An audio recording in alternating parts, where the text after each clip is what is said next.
I'll start the recording. I was starting to get worried on everybody. I thought that y'all had like some kind of little powwow and was trying to like prank the teacher or something like that. And they were like, nah, don't come to class, don't show up, because that one time she had forgot about us. See, I was trying to get back into class. I'm Right. like, I don't know what to do. I was like, what I miss? Where is everybody? Usually somebody's up in here trying to get it, you know what I mean? But That's in any funny. event. I'm like, Zell I is did usually always in here, and Yeah, I did see Sam, Renee and jump in and then she jumped out. I haven't seen Michelle in a while. I've been thinking about her. or Frank, Audrey. yeah, Audrey's been in here. Audrey's here. Frank jumped in last week. Jess has been jumping in. Yeah, I saw that. But it's Freaking crazy. I update. know Z and them had stuff going on, so it is what it is. Um, I do want to jump right into it, y'all. Any particular updates for anybody? Anything on your spirit, on your mind that you want to take space for at the moment? And it's like I I'm just ready. Like I am not ready for finals at all. Oh, I'll say that for me. I am not. I am ready to get them over with, but I'm not ready for them. If that makes sense. yeah, that makes perfect sense. I mean, I just got it. This is for one class. Those are all the Coda articles. But it's like it's gonna be fine. And I lost today. I lost today. Uh A debate? No, I lost. I have to get dental work done. Um, Oh, long story short, but I don't have the money for it, so it is what it is. I was trying to see but I needed an updated dental plan to see what I was working with. I just didn't want to walk across the stage with this thing going on. I got a whole hole in my mouth right now. What had happened was I had a root canal when I was a kid. My parents never took me to get a crowning because I'm number 10. So by the time they had me, they said, F that dental stuff. So I was not giving up like good dental. My brothers didn't teach me that either. so so in any event, in my car accident, I bit down and I cracked the tooth in the back. And then that one triggered this one, but they wanted to do this one first. This one was bothering me more. So this one was just cracked because it wasn't inflamed or anything. So then this one, it triggered something off in this one. And then they did a root canal in this one, but they bonded that tooth with the good tooth in front of it, with the good one. So afterwards, every time I went to go floss, I could put the floss in, but it would catch and I couldn't pull it back out. oh, yeah. And then immediately thereafter, COVID, which is hard rock, and then on the road, right? So this has been going on for years. Do you understand me? For years. Until last year, I was eating a slice of pizza, a slice of pizza, It lady. could have been anything, though. And my kids were sitting right next to me when it happened. So if I'm lying, I'm dying right now. I that's not pepperoni. Not cooked like that at all. Absolutely not. Because the whole chunk, the half of the bad tooth and half of the good tooth, like where they had bonded together, something must have. All of this is a little bit TMI, but I'm just saying. I've been in pain for literally a year, Oh, damn. but That's not good if you're definitely, in pain. because there's nothing there. It goes all the way to the gum. It's so I Oh, can't chew, and then need an implant. I have to get the root canal restored and built up and a whole post in, I and wouldn't waste then my money on those root canals. Those are usually just, oh, they end up being a waste of money. you got to go back and get the crowning and all that type of Yeah, stuff. that's what I'm saying. They usually don't work. I can do it. It's just highly restorative, and they quoted me $5,000 today, and that's without insurance because I don't have Yeah, insurance. that's a cash pay, and that's supposed to be Yeah, cheaper. yeah. So I was paying out of pocket. So I don't have insurance. I have to pay cash too. So I'm gonna see about Medicaid, and see if I'll do that and look into other options because I think they have like Louisiana dental discounts and things like that, like the discount plans. And if I could get it reduced to like 3,000, 4,000, then maybe I can put a couple of hundred down. You know what I I mean? was like, I know Dental One in Sulphur. Uh, They're really good. They're at exit 4. I know that's a little bit of a drive for you, but they're Girl, you really, know, really driving good. ain't nothing to me. I'm just saying they're really good. I took Taylor there for her braces. I mean, they were cheaper anywhere in Texas. I And it just was wish that like I could. 30 minutes from me to get there. This So is it'd one of probably those be from moments. Baton Rouge, maybe an hour and a half, 2 hours, maybe. This is one of those moments where I would flex the platform privilege and be like, dentist, sir, ma'am, I'm come just saying through. they're really good. And I know they have I dental really need plans. help. Like, I I know they really, have dental plans because I paid cash for Taylor's braces. I don't do promotional stuff, y'all. I don't sell products. I don't endorse things, and I don't do none of that. So if you ever see me on a commercial for something, it's gonna be like Jaguar, because I drive one. Well, I mean, when you pull up to their office, Right. it I ain't tried that to get a impressive, but sponsorship with Crown Apple during the they're really good. revolution. They're They really good. denied my application. I'm just saying, when you pull up to the building, it ain't all that, but they're really good. It's an old house. Yeah, But I tried to collaborate with Crown Apple on Instagram, and they denied my collaboration they're once. going, no, this bitch is too crazy. She went into the Hard Rock. Y'all better get into. They're like, oh no, man, we just want to stick. We're having a tough time as it is with all these tariffs and shit like that, man. To be honest, you might want to double down on the revolution and be like, you might want to hook up and advocate. You know what I mean? I can see it whole play out. Have me driving in a Jag with Crown Apple because I could post right now on Facebook. On Facebook, I could go to my page and I could say, if you know me, you can tell me what is my favorite drink using just emojis. And if you can't answer that question, then you don't even know me.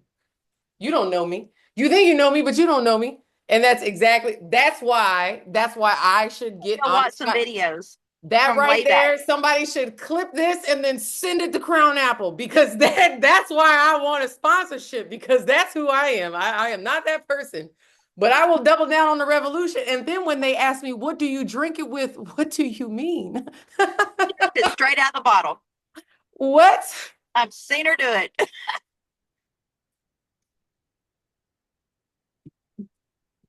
Look, she went to get it. Baby, it is in the freezer. Do you understand? It remains there at any given point in time. And That is the matter of best fact, way to after the keep it. day I have had, I I keep think I Fireball will. in the freezer. Hell yeah, because it gets into like an elixir type thing and it's good. Like it's Oh yeah. hell yeah. To the revolution, 23 days. Teacher, life lawyer, life loading. Hello. No, if you're gonna have a party in New Orleans, you need to let us know. I will be able to let you know that until May 5th. I'm thinking that's gonna be graduation weekend. I don't know how bad I it's am gonna be. such a baby, I swear, but that's because it does Oh, say I can't drink that. it really is smooth. It really I is. know it's smooth, but I it's am just a awfully bad. rookie. Crown Apple. I'm telling you, man. It is what it is. I love it. I'm gonna go put this back because I like it chilled. Just a little sippy sippy. You should have poured Jeff a little glass. Nah, because I still have studying to do after this. Oh, I actually took that for my tooth, to be completely honest. there you go. It Medicinal. really is to take the edge off. And yeah, hell yeah, because I will say this, it's not as bad as I've had it before. Like when my teeth started acting up and the wisdom teeth type stuff and doing all of that. Oh my God. It is relatable and comparable only, only to childbirth. It is Oh damn. the only thing. The difference is childbirth has an ending point at some point. Like Yeah. the tooth thing will go on and on and on, and it lasts forever because you feel it in every heartbeat. Anyways, all right. That's my holding space. Anybody else? Anything a glow and a grow from this week? Get care credit card. I don't apply. I can't get. That's why I lost my. Remember my sister and all that. I feel like I don't have the credit anymore with all that stuff, so I don't have financial aid anymore. As a result, the federal court ruled that Election Assistance Commission must temporarily halt implementation of the Trump administration's voting executive order mandating a passport or similar document proving citizenship when registering to vote. Yep. Yep, yep, yep. Saw that. That's on there. All right, let's get into it, guys. Thanks for joining. I got peeps. What's that? Sorry, talking to myself. Let me mute Holding me. tight. How are you? I've been better, but I've been worse, so I'm gonna hold it on. Charge this. Touch this. Mm.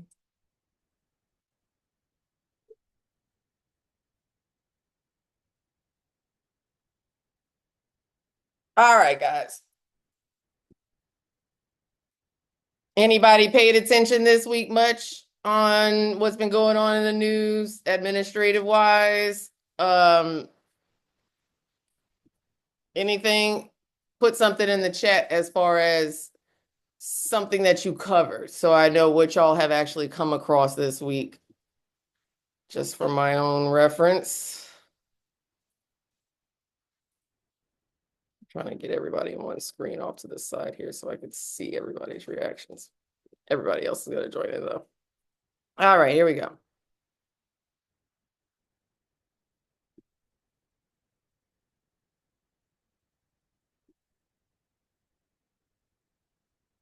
Autism data stuff. Oh, that was the other thing I forgot. Let me put that in there.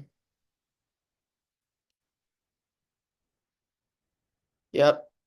Student loan repayments. I talked about that today. And you would think with as much time I spent on this stuff today, beginning last week, that I would have got everything. I wonder, is Clinton here? Nah, he jumped on yesterday. It was like, oh, I thought it was Thursday. Days confused. Elon losing it. Yeah. Yes, indeed. All right. So here are some cabinet updates, headlines about members of cabinet. First, let's just consider, and I'll try to go find it for next week. The presidential bingo card. So last term, I took all of the cabinet members and filled them out on a bingo card randomly, and in the middle was a free space because Donald Trump was in the middle, so it's ain't nothing, just free. It's just free. So the middle was free, and then I put everybody randomly, and I thought about, ladies and gentlemen, us playing a game. Like we could all get our own bingo cards and things like that, and put our people where I have to go obviously through the thing. But yeah, you take your people, put them on the bingo card, and then as they disappear, it's the designation sorry, the firing designation resignation bingo card, Trump resignation bingo card. MTG getting silenced in committee meeting was good. They should do that more. Y'all saw a bunch of things. Y'all are great. Did you see stuff about Hegseth in the other signal chat? So there was the one with the Goldberg Atlantic journalist, but then there was also a second signal chat that he had with his brother and all them in it. In the second signal chat, defense says shared the information about the strikes to Yemen, and that included his wife and brother. Share detailed information about that March 15th attack in the signal chat. Some of the people have shared were the flight schedules for the FA-18 Hornets targeting the Houthis in Yemen, essentially basically the same attack lanes that were in the other one. His wife, Jennifer, a former Fox News producer, is not a Defense Department employee, but she has traveled with him overseas and drawn criticism for accompanying her husband to sensitive meetings with foreign leaders. That is rather crazy, right? Like you would always see, at least if they go, it's not like, anyways. his brother Phil and Tim Parlatoire are who continue to serve as his personal lawyer. Both have jobs in the Pentagon, but it's not clear why either would need to know about the upcoming military strikes. The previously unreported existence of the second chat is the latest in the series of developments that put it under the, like I said, put it into with the Atlantic dude, the Goldberg dude. The issue is there's no oversight mechanism. So he is the of an executive agency, which we know it has to be over. It has the Congress has the oversight over the agencies, but they are being derelict in their duties to oversee this. From my understanding and from the headlines and from the news, Trump's like, it's not a big deal. Like, get over it. Like the whole email crowd, lock her up behind the emails is just like, fuck them emails, excuse my French. But yeah, that's the energy that they're on. Let me check the chat. Kind of like a do as I say, not as I do. Girl, Courtney plays too much. As much as that man cheated, you would think he knows not to leave a paper trail.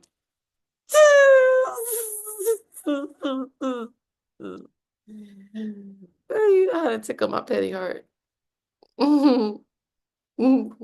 Mr. Walls took responsibility. That's the dude from Florida 6. Took responsibility for adding the Goldberg guy.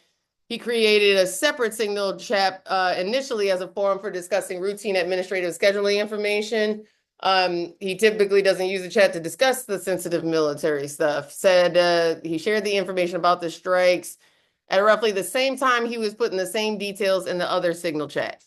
Best guess when reading this, all this was, I've done it before where I meant to text my husband at the time and accidentally text the person I was talking about. And it was not a nice message, let me say that. I've done that several times. It wasn't wrong because she was doing the absolute most. Like she was an employee of mine. It was while I was working in the Navy base at the Liberty Center. I was working with her and she was an employee of mine. She was an older woman, older white woman. And the Liberty Center is a place where single sailors and single Marines, typically young men, enlisted men who are not officers, can go and not have the fraternization with the officers. It's a safe space. We had computers. I put on programs. Like we had UFC game nights, popcorn nights, movie nights. Like I did Thanksgiving dinners and stuff like that over there for people who stayed. Like did all kinds of stuff. But she was over there and I was getting reports repeatedly of her stalking the dudes on base. Like, and now my ex was obviously in the military at the time, and I was like, do you know any of these dudes? Because, it is what it is because and I was like, because this crazy is in any event. I got reported for that. I got in trouble for that. I think she reported me to like an EEOC or something like that, tried to say I discriminated against her because of age. No, it had nothing to do with your age, sis. It was because somebody had told me, I think it was Antonio, the other employee, who was also a service member. He told me he was the one who was reporting to me that everybody was coming and saying that she was like crawling outside their windows. Like, anyways, suffice to say, I text her the message that I meant to text my ex about her. And that's what in order to save her job, basically, because I was like, I think I'm gonna have to let her go. I was basically, I'm a dummy. So I basically let her know that I was gonna be having to be like figure out what the heck's going on and probably have to let her go. And to save her job, she filed a EEOC against me. It is what it is. Long story short, I'm a dummy. I am literal proof you could be smart as hell and dumbish at the same time. Hello. Anybody else done that? There are reports that things are crazy over at the Pentagon. You have his people who are stepping down, like his chief of staff, because of the signal chat and all that type of stuff, and all these other things that are going on. But the dude is not leaving. Like he's a special government employee. So where is The Easter egg roll. Do, do, do, do, do. Mm-hmm. Oh, there's Hegseth and Casper. That's the dude who was pushing out his chief of staff. His chief of staff is still there, but he's not directly underneath the Pentagon. He's just under the executive as a special government employee, just like Elon is, and only there for the 130 days, right? That's what this has to deal with. I don't want to get into that because I want to spend more time on the executive orders and the litigation. This will take you to a cabinet meeting. This one is the cabinet meetings. And then I wanted to share. You got more Rubio. There were talks that the White House was going to be replacing Hegseth, but everything that I found, and this was earlier on in the week, I replaced the slide with it because the latest was he's not going anywhere and that everybody should just get over the signal chat. Rubio is going over, well, he's firing everybody, number one. Oh, God, his face pretty much sums it up.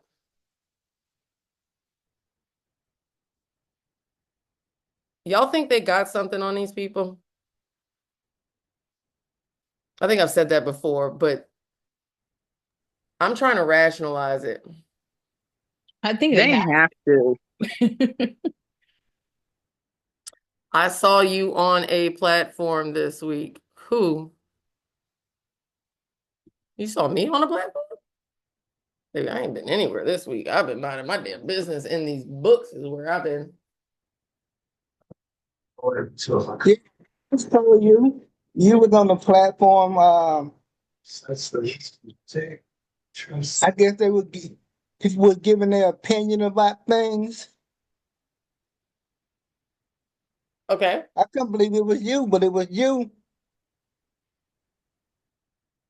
I'm so confused. Elaborate, Warren.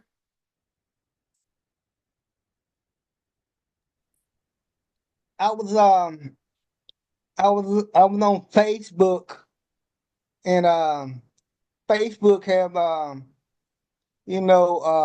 different people be making little uh I guess videos and stuff. Mm-hmm. And they have some people come in, as guest speakers, and they let them talk and see what they see on the subject. And one of the speakers they had on it was you. You don't remember doing nothing like that? This week? It might have been Queen Nanny, a nanny cam or something like that. What? Yeah, it was one of the popular persons who put out a lot of videos every week. What was the video about? I think he was talking about Elon Musk or something. I'll try to find it again and I'll let you know. Are you saying that somebody took my video and put it on their page? I don't know. I thought you might have been, you gave it to him to put on there. Baby, I haven't left my house all week aside from going to the dentist. I haven't done no interviews. I haven't gone anywhere, done anything. The last sit down I had with anybody was vote, and that was back in March. It wasn't an interview. It was just you giving your take on it. Oh, so it was just a video, like I always do videos, and somebody took it and Right, put it on their page. right. Okay. All right. Uh, Yeah, people do that all the time, especially if it was like the video I did day before yesterday or whatever it was. That one went crazy on every platform, Facebook, Instagram, and TikTok, all at the same time. It was crazy. Crazy, crazy, But it crazy. was. Crazy, crazy, crazy. I want to back up. Let me get this.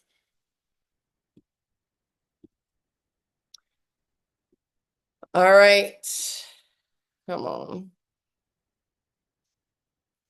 Human rights, democracy, refugees, war crimes. These are some of the key responsibilities of a State Department that the Office of Secretary of State Marco Rubio intends to shutter as part of a larger reorganization plan for his agency that he unveiled on Tuesday. The official goal of the office under the Secretary for Civilian Security, Democracy, and Human Rights is to help countries build more democratic, secure, and stable and just societies.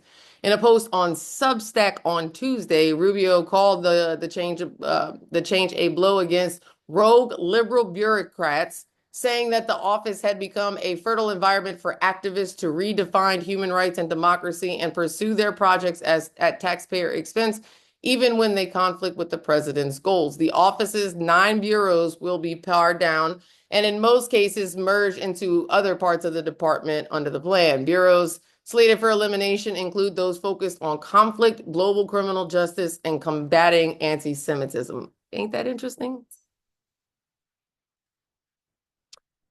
Find that to be highly intriguing and interesting, to be completely honest. Your doppelganger. Yeah. I was on the round table. What round table?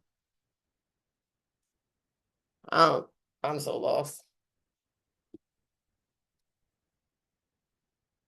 But thank you. Thank you for letting me know. Critics call, that's the gutting. And the issue with these things, these international things, whenever we do is the same with USAID. It's the same thing, even though it is taxpayer money. And even though, yes, we do need to fix things at home, there is the argument to be made, and I'm the first person because I have said this before.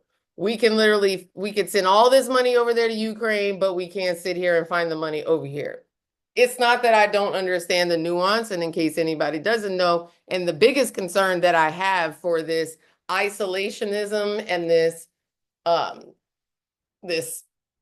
securing the hemisphere and taking control of the continent and type energy is that when you're doing this, you spend years and decades establishing relationships and political and economic and social ties with these international communities because whether resources or whatever the case may be, but the reality of it is if you don't, somebody else will. That's the reality of it. And that's the concern that I have when we're talking about cuts to the State Department, cuts to USAID and things like that, because in these times of emergency and disaster and things like that, if the US federal government doesn't necessarily stand up, and more importantly, they're going to be facing punishment or backlash for the stances that they take, then there's a lot of censorship just to be had going all the way around. And we're going to talk about that more, especially when we get to the lawsuits.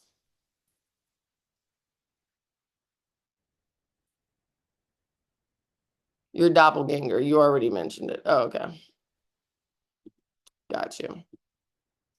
All right, so to recap, in the first 90 days of his presidency, Trump signed, that's 130, but that's as of 2 days ago, actually. So actually, there's 139 because he had the 26 on his first day. There have been 9 since we met last. 7 were yesterday, and then he issued 2 today. And I also added up here on the other one because it wasn't on here before, and I thought it was. Come on now.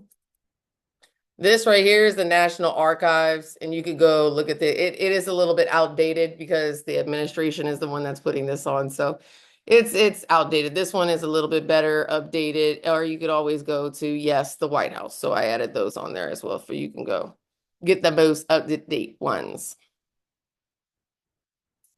All right.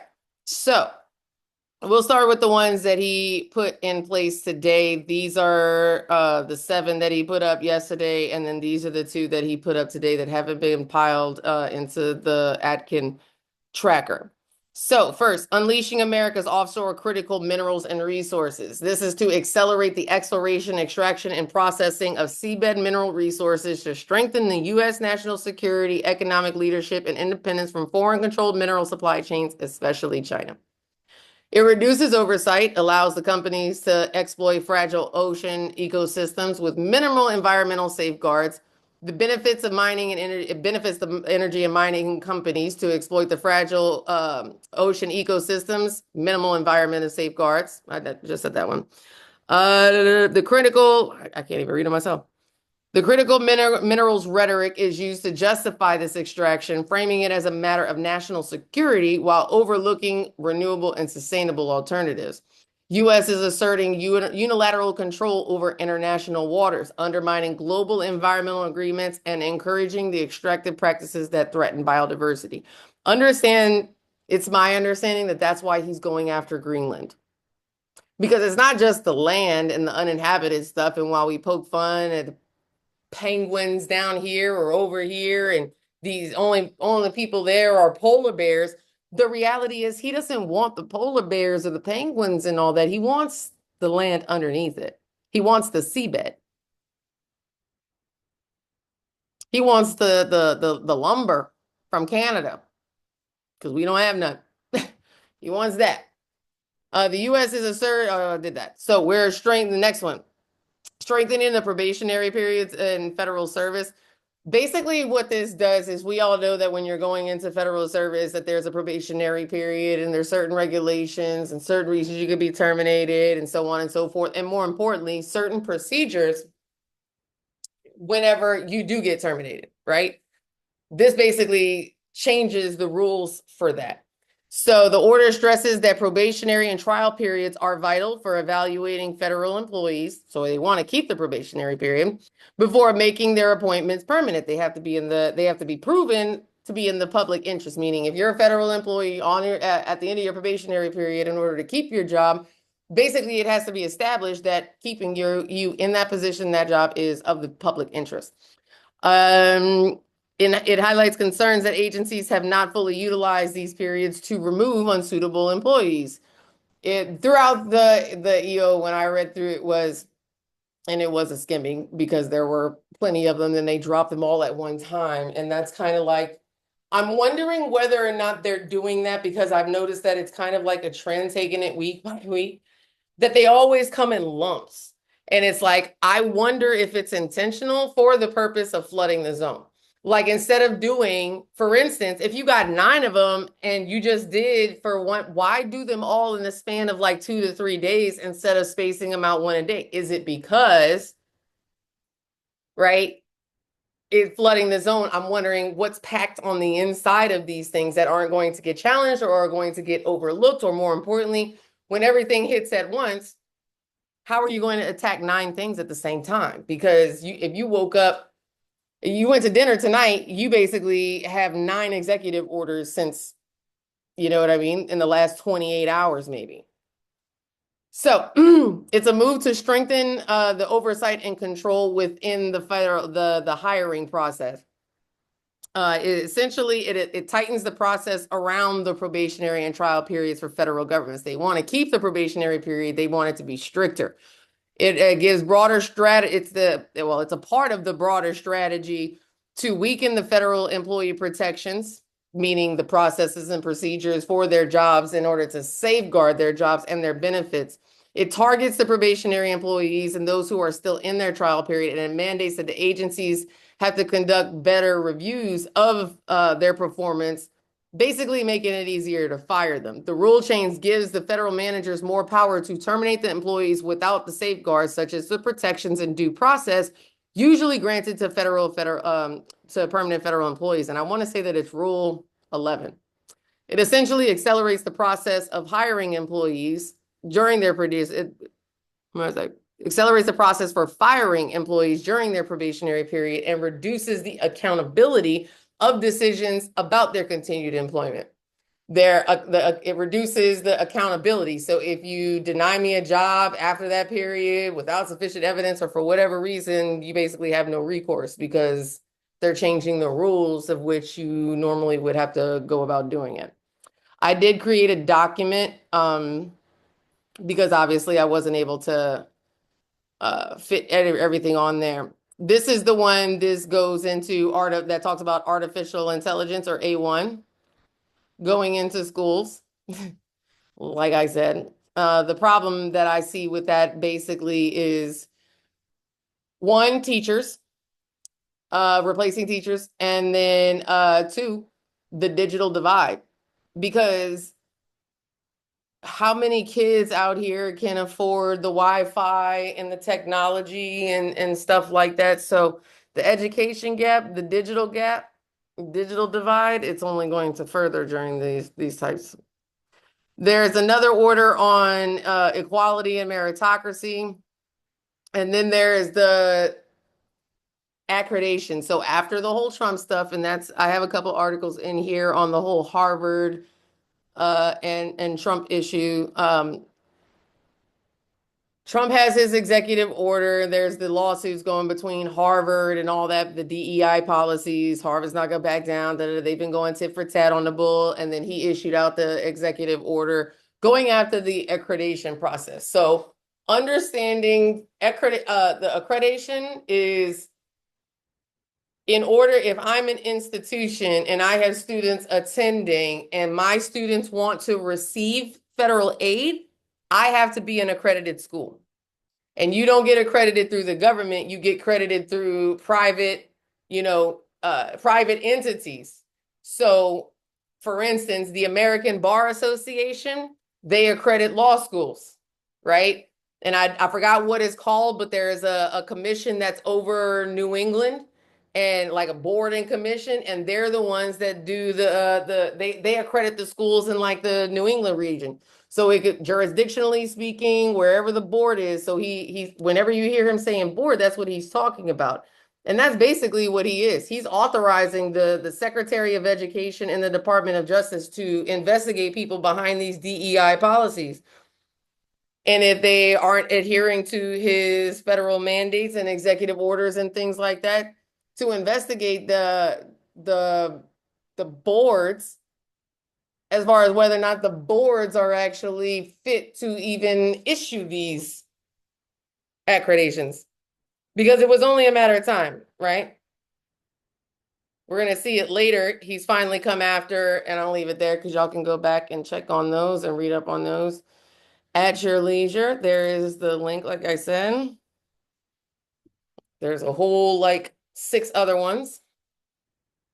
Any thoughts or comments on the executive orders? Back for a second.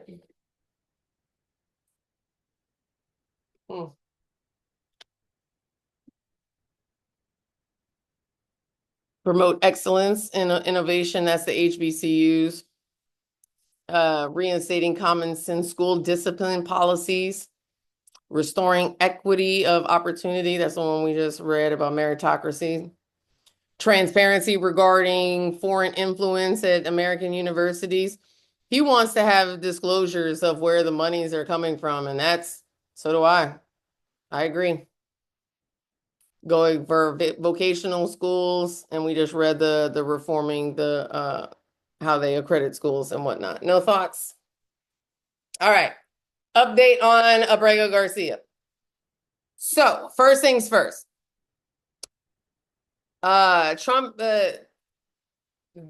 Trump's attorneys got fussed at in an order on Tuesday. She said this ends now on Tuesday. And then on Wednesday, she was like, yeah, no. Pause that. So what happened was, we know the background of Abrego, Kelmara Abrego Garcia.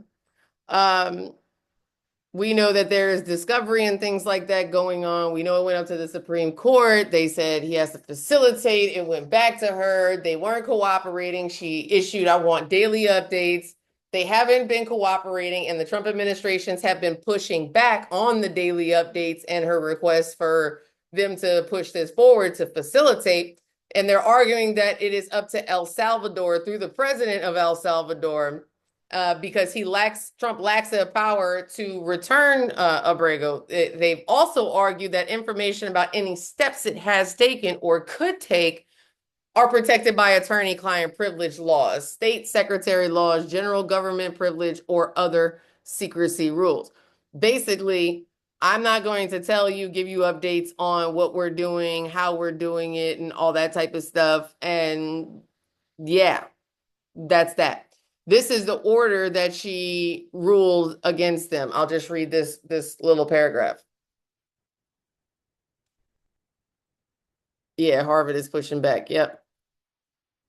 They sure are, but some of the headlines were like, sounds like they're open to negotiations. I'll just read you this paragraph. She said, nor does the court find the defendant's protestations regarding the abbreviated timeline persuasive.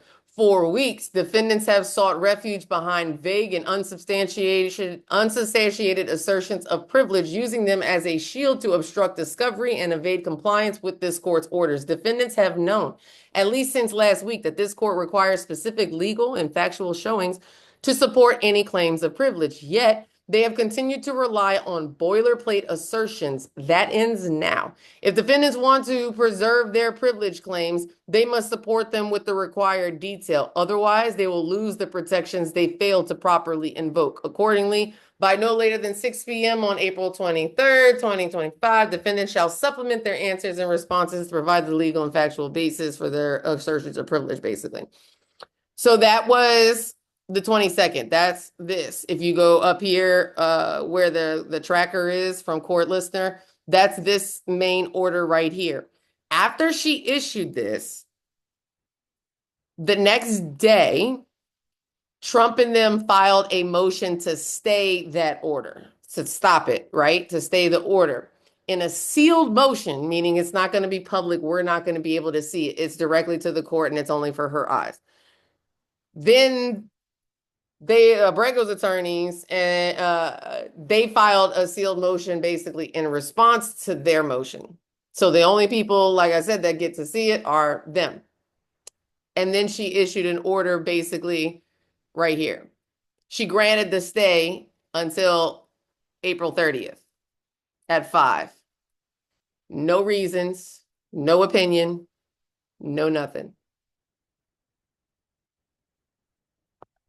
Thoughts?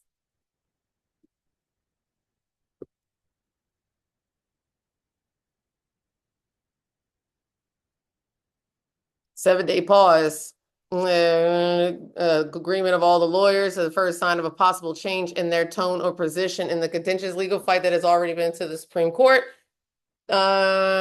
Deputy Assistant Attorney General, that's Trump and them, filed a sealed motion requesting the stay. We already talked about that. They filed their own seal. The administration expelled him. Wednesday's order came just one day after Zinnes castigated the administration's lawyers in a written filing on Tuesday for ignoring her orders, obstructing the legal process, and acting in bad faith by refusing to provide information. The U.S. has claimed that much of the information is protected because it involves state secrets, government deliberations, and attorney-client privilege, but Zinnes has rejected the argument and demanded that the Trump administration provide specific justifications for each claim of privilege information by 6 p.m. Wednesday. Here's what the judge wants and what the administration wants. Tom Homan, the Trump administration's border czar, did not directly address the judge's comments from Tuesday when asked. The Supreme Court, but he reiterated the administration's position that he will be detained and deported again if he were returned. Trump said, we already talked about this, it's the attorney-client privilege, but Zinnes said that those claims, without any facts to back them up, reflected a willful and bad faith refusal to comply with discovery objections. Because the reason, understanding if Trump's thing is delay, even the process of like just hitting the button or filing something that doesn't necessarily answer the question, even if it frustrates the judge more often than not, the judge just get, and what have we seen repeatedly? The judges just keep getting leeway and leeway and leeway for whatever reason. They always find a reason. You know what I mean? It's crazy. But yeah. I found that to be interesting. To go from this, right? This was Tuesday. And then these things get filed. And then the next day well, by that afternoon, you're just like, all right, I'm gonna grant the motion. Well, granted, both of the attorneys on both sides did agree to it, but I'm curious to know what was in those sealed motions. Because they filed a sealed motion to stay, sealed response in opposition to the motion for stay. Have y'all learned anything about the court legal process and like looking at these things and going through the docket and actually seeing, I'll show you the actual docket. Come on now.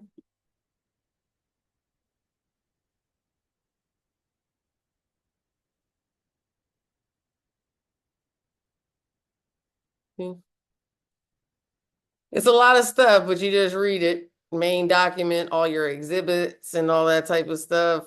The motion for the TRO, all your documents and exhibits, all the attorneys and things like that will be on here. And it's just a chronological event order on the record. So this is the section that I screenshot. I hope that helps.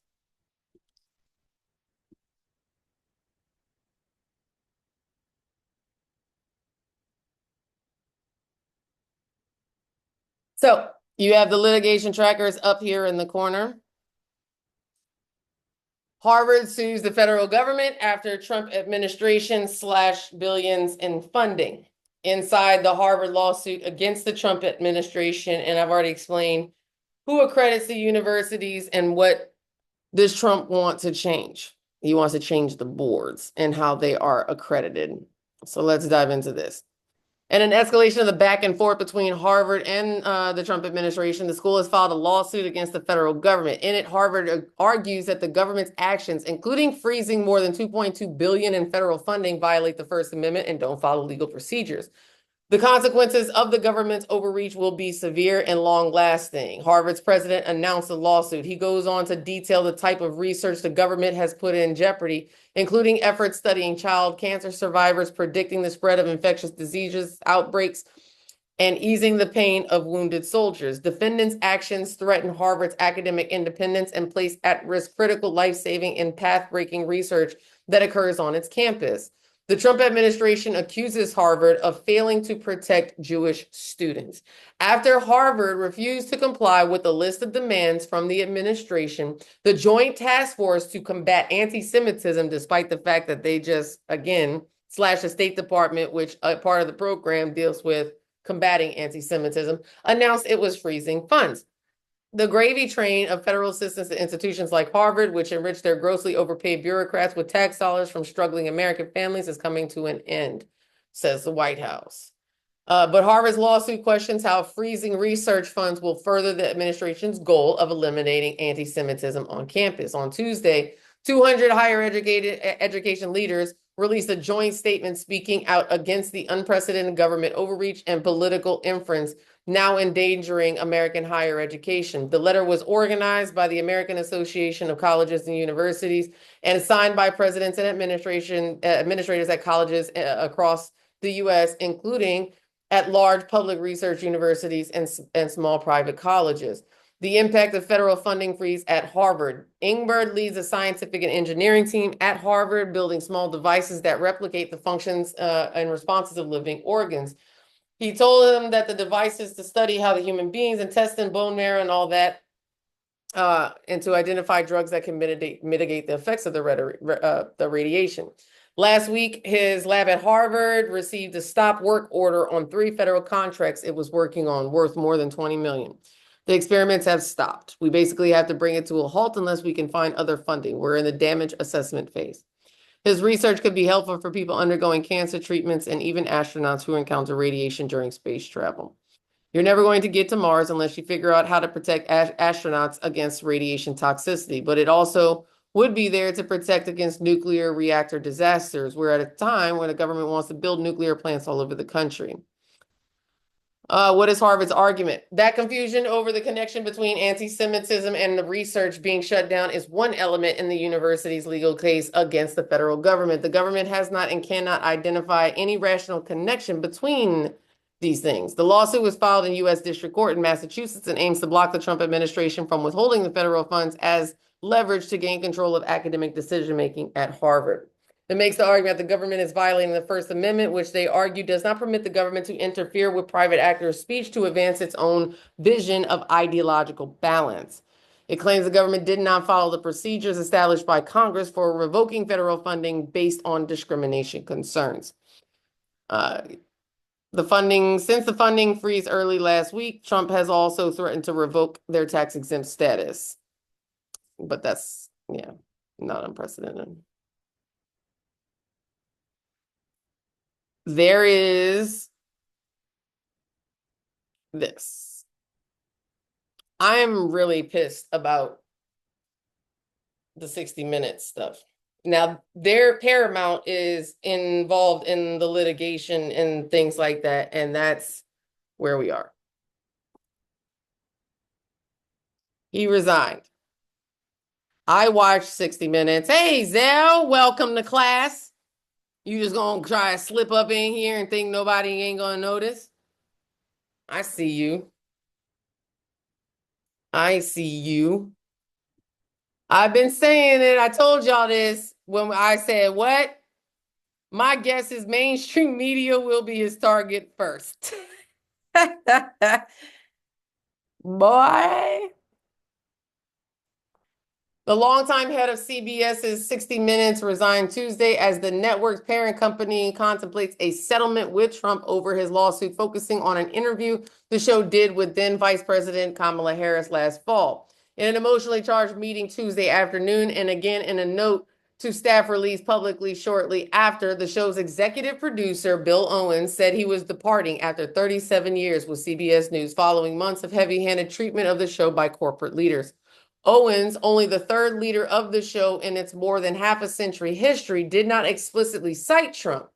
But the president's open rancor towards 60 Minutes looms all over. Corporate parent Paramount and its controlling owner, Sherry Redstone, are seeking the approval of federal regulators to sell it to the son of Oracle founder Larry Ellison. The billionaire software mogul is a friend of Trump who visited the president at the White House earlier this year.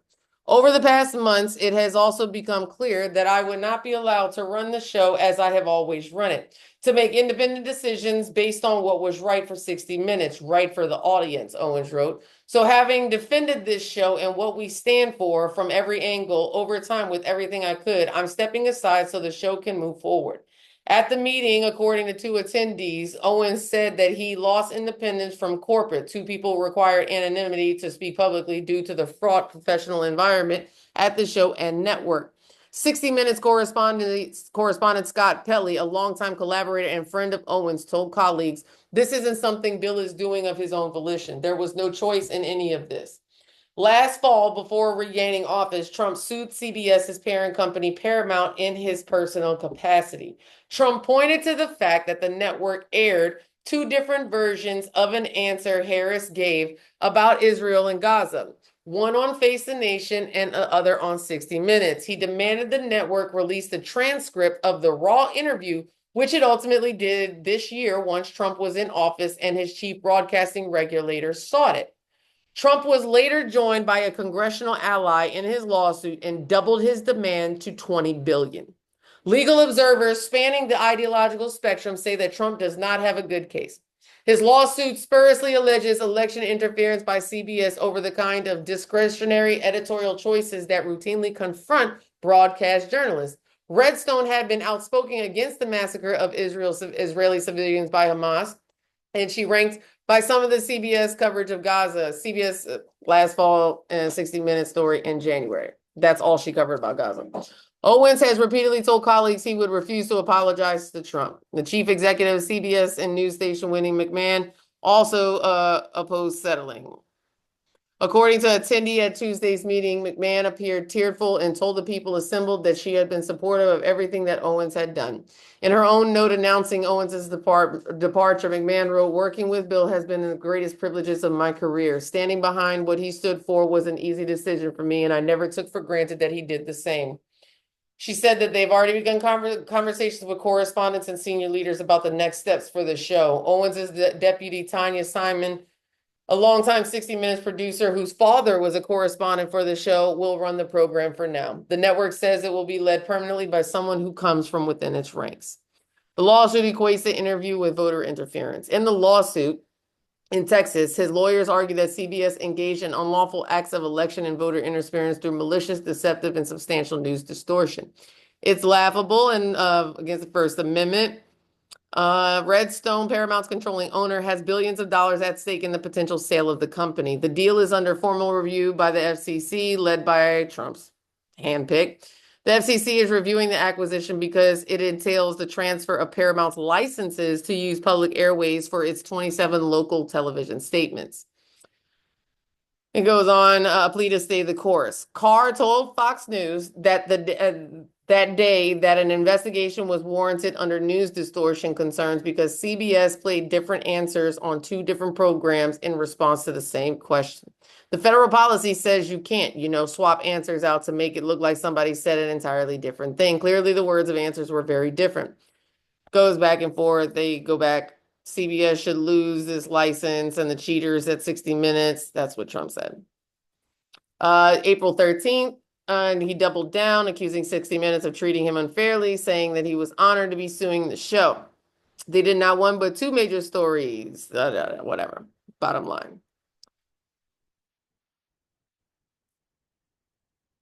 In his parting note, Owen urged the 60 Minutes staff to stay the course. 60 Minutes will continue to cover the new administration as we will report on future administrations. We will report from war zones, investigate injustices, and educate our audiences. In short, 60 Minutes will do what it has done for 57 years. I sure hope so. I ain't gonna lie. Thoughts? I need to take a minute.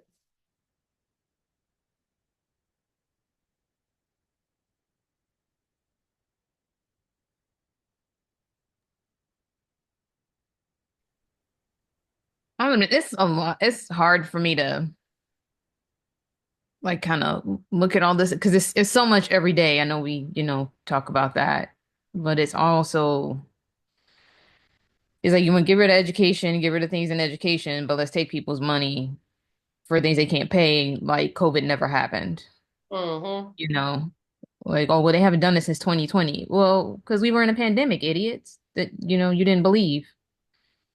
Um, That student loan, for instance, and I don't have it on here, but when I posted the student loan thing today, that's probably why I forgot to put it on here because it was on my mind all today and I did that little thing. But somebody was like, "How do you take out loans and not know you got to pay them back?" It's not even that. It's the predatory loans. It's the fact yep. that schools used to be free. It's the fact that whenever the school stopped being free was also around the time that the wages stopped increasing. So we've been in the same position. So now when these kids are going to college, they're going to college, coming out with debt, and there's not the wages to support it. Mm-hmm.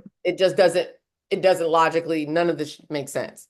No, and I was only able to pay mine off like maybe 5 years ago, and it was from a 1 year school, and then I went to like I did photography, like a photography program for like a year and a half, and it took me on like over 20 years to pay that off.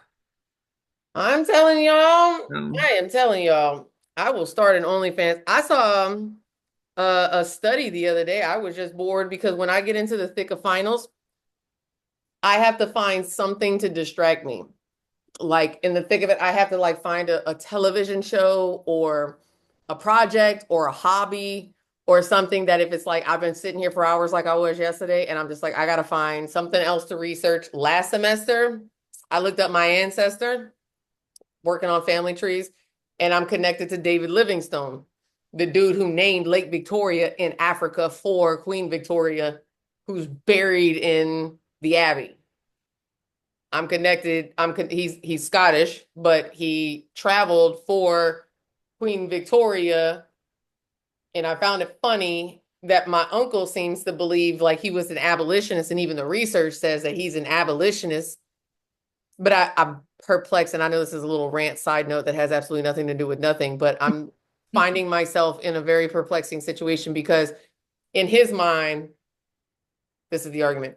We're going to go in and open Africa up and civilize them because take that for what it is, civilize them, and that way they can protect themselves.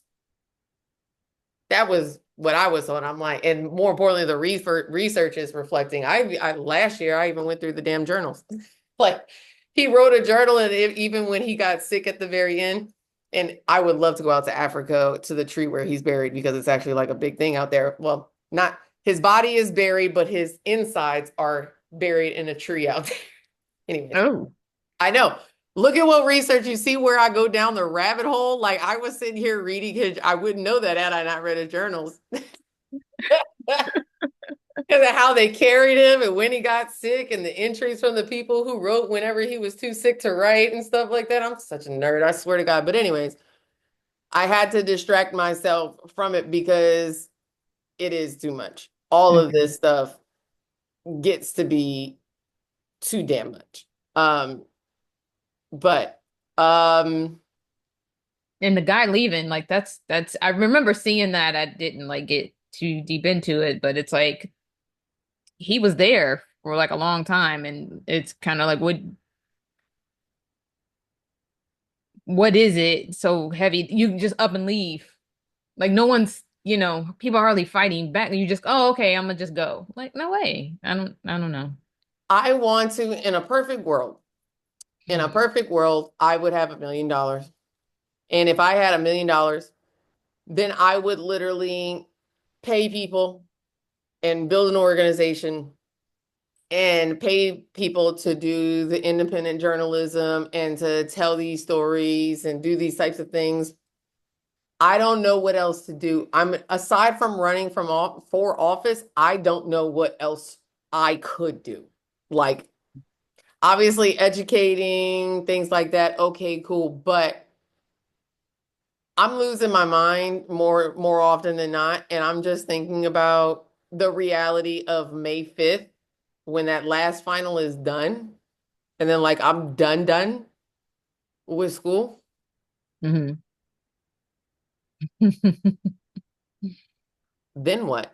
So to combat all of this, and I'm on that same energy. You've been in that job for 37. I've only been on this earth for 39, and these bitches can't have it. Like I don't understand that energy. Like I want to do a video to 60 minutes because the reality is, what have I been saying as one of our strategies, like on here? I want to say it's on here. Let me get out of here and scroll. I want to get out of here.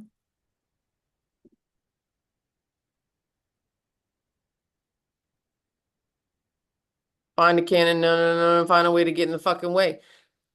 I've been saying and telling y'all they need to have shadow hearings. They just like the Republicans did.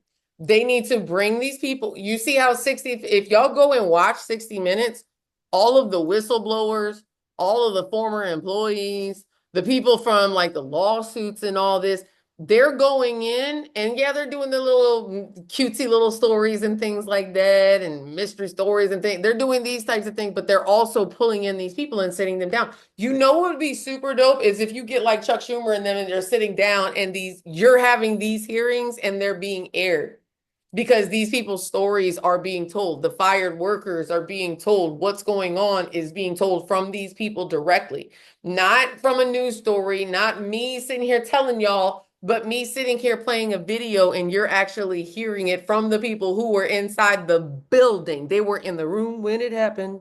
They were there. Like, that's what should have been happening since day one, since this popped off. And I thought I had it on that list, but I don't know why it's not. But they should have been having that. And that's why I love 60 Minutes, because they're sitting down and you'll have a 20-minute interview with people from whether that's the CFPB or something like that, or you'll be watching and having these firsthand personal encounters and experiences with what's going on. And why do you think Trump hates that? Mm. See, and that's the only time I use that word too. I'm not supposed to say that. I don't use that word. But he does. He very much does. That's everything that we read. It's because of that fact, because it shines a light on what is actually going on, and he can't afford it. So you have the Sherry chick who is over Paramount and all of them, and you're talking about the Sherry chick who's a friend with Trump. So you're now talking about the same people that have been relying and getting. We're talking about NPR, PBS, 60 Minutes, public broadcasting, and things like that, and then private companies, Meta, and all these different agencies and tech bro companies and social media platforms, and all of them consolidating under the tip. That's what's concerning, because people won't be able to distinguish fact from reality at a certain point. It will be 1984. It will be George Orwell up in here for those who haven't read it. It's insightful. It is absolutely insane. So, two judges are going to block Trump's efforts to ban DEI from K-12. Judge blocks Trump from withholding the funds from the 6 sanctuary cities, from withholding for more these sanctuary cities. 16 cities and counties led by San Francisco filed suit. Judge says withholding funds could cause irreparable injury, your TROs. Judge also blocked a similar Trump order in 2017.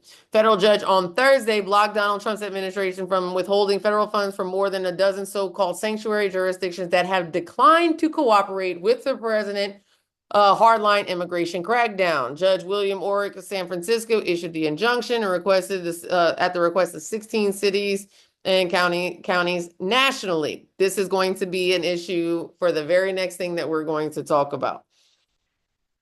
So you can't do that in that this is at the lower level and it's a TRO. So they're going to have irreparable injury and harm, loss, damage, and so on and so forth. But before we get on to, because it gets down to the injunctions and birthright citizenship, because I have a whole slide that we need to go over. But first I didn't get a chance to actually read this article, so let's read it together. DOJ accidentally files document outlining flaws with Trump administration's plan to kill NYC congestion pricing. Oh, where is Frank when you need him? Lawyers with the DOJ accidentally filed a document overnight that outlined a series of legal flaws with the Trump administration's plan to kill New York City's congestion pricing tolls. In an 11-page letter, DOT lawyers with the U.S. Attorney's Office for Southern District of New York wrote that the Secretary of Transportation, Sean Duffy's attempt to terminate congestion pricing faces considerable litigation risk and is unlikely to be accepted by the court. As discussed below, there is considerable litigation risk in defending the Secretary's February 19th decision against the plaintiff's claim under the Administrative Procedure Act that the decision was contrary to law, pretextual, procedurally arbitrary, and capricious, and violated due process. According to DOJ lawyers, both of Duffy's arguments for canceling the program, that the tolls raise revenue rather than prevent congestion, and that the program does not offer a toll-free option, are unlikely to convince the court.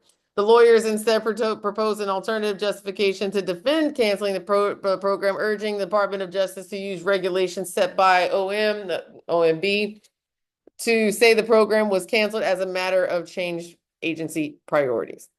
Importantly, DOJ can seek termination of the agreement. I'm not going to go through that. In a letter to the judge overseeing the lawsuit challenging the congestion pricing, Trump's attorneys on Thursday morning acknowledged the document was plainly filed in error and asked to permanently seal the record.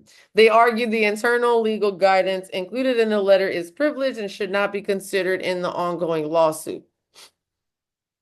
It was an honest error. Unfortunately, an attorney-client privilege document was erroneously filed in the public docket last night. This is a completely honest error, was not intentional in any way. Upon realizing, we immediately took steps to have the document removed.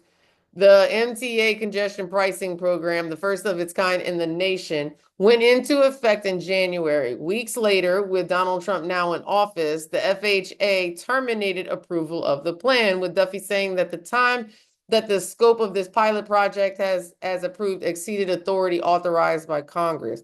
In February, MTA sued over the Trump administration's attempt to rescind the agreement between the FHA and the MTA that authorized the collection of congestion toll.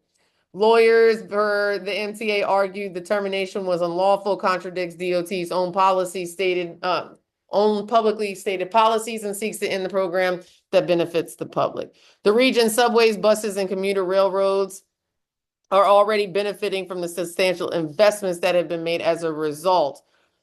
The congestion pricing plan charges passenger vehicles $9 to access Manhattan below 60th Street during peak hours as a part of an effort to ease the congestion and raise funds for the city's public transit system. During peak hours, small trucks and charter buses are charged $14.40 and large trucks and tour buses pay $21.60. So his administration wanted to get rid of the toll congestion thing. That's what they're challenging. That's their priorities. It's insane. But I can imagine the revenues are rather profitable. Job got to jump off, had bad reception where I'm at. Take care, everybody. All right. Yes, indeed. Let's jump on. I think birthright citizenship should be next, y'all.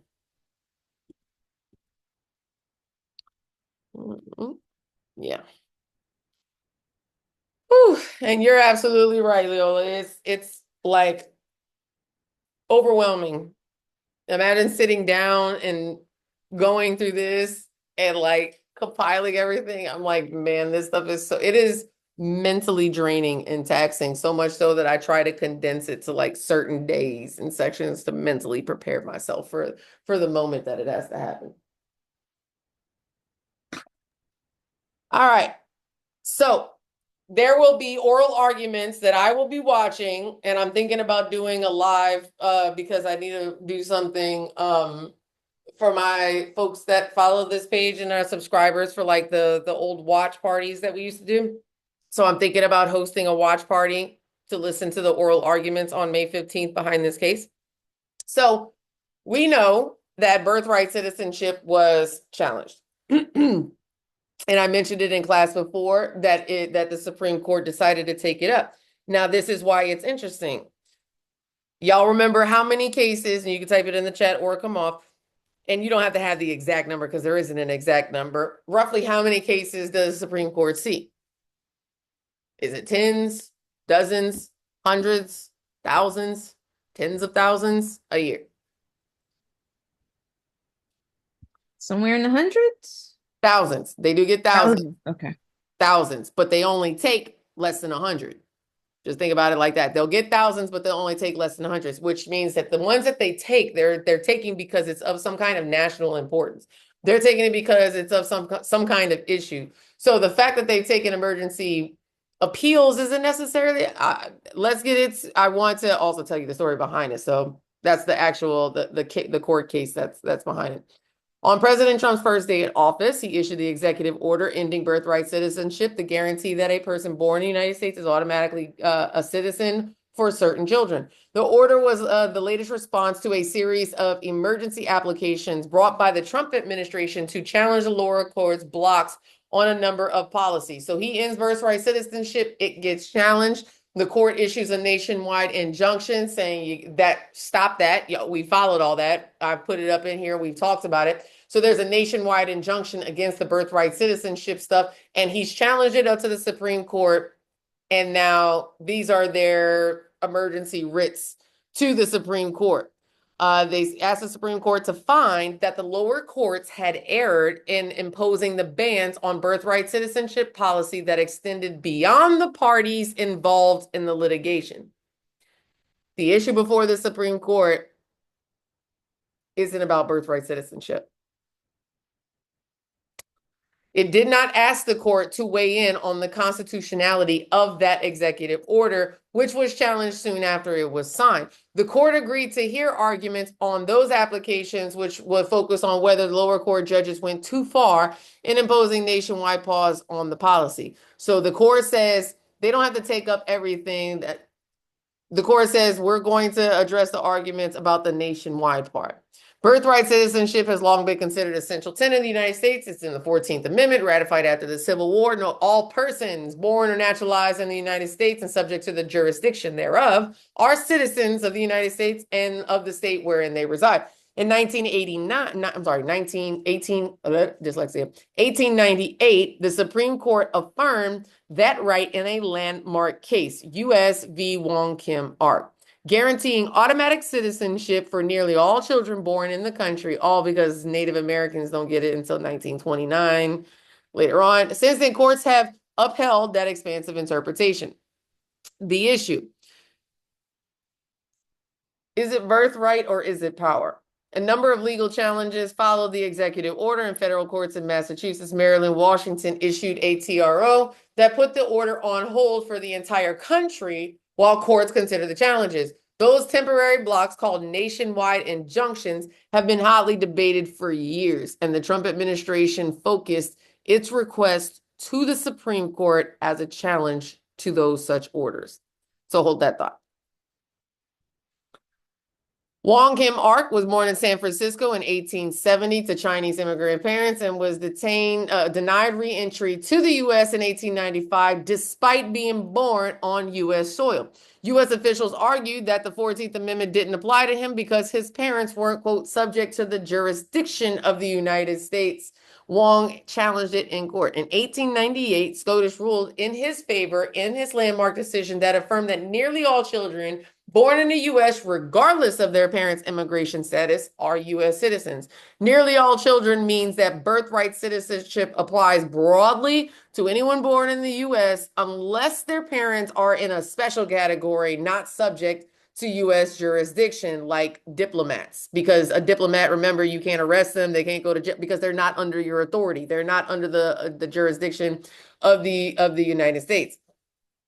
Children born to U.S. lawful permanent resident, I'm sorry, I'm wrong sentence. Special category diplomats and also enemy soldiers occupying, which we've never been there. Well, War of 1812 was the last time. Can't think of any other time.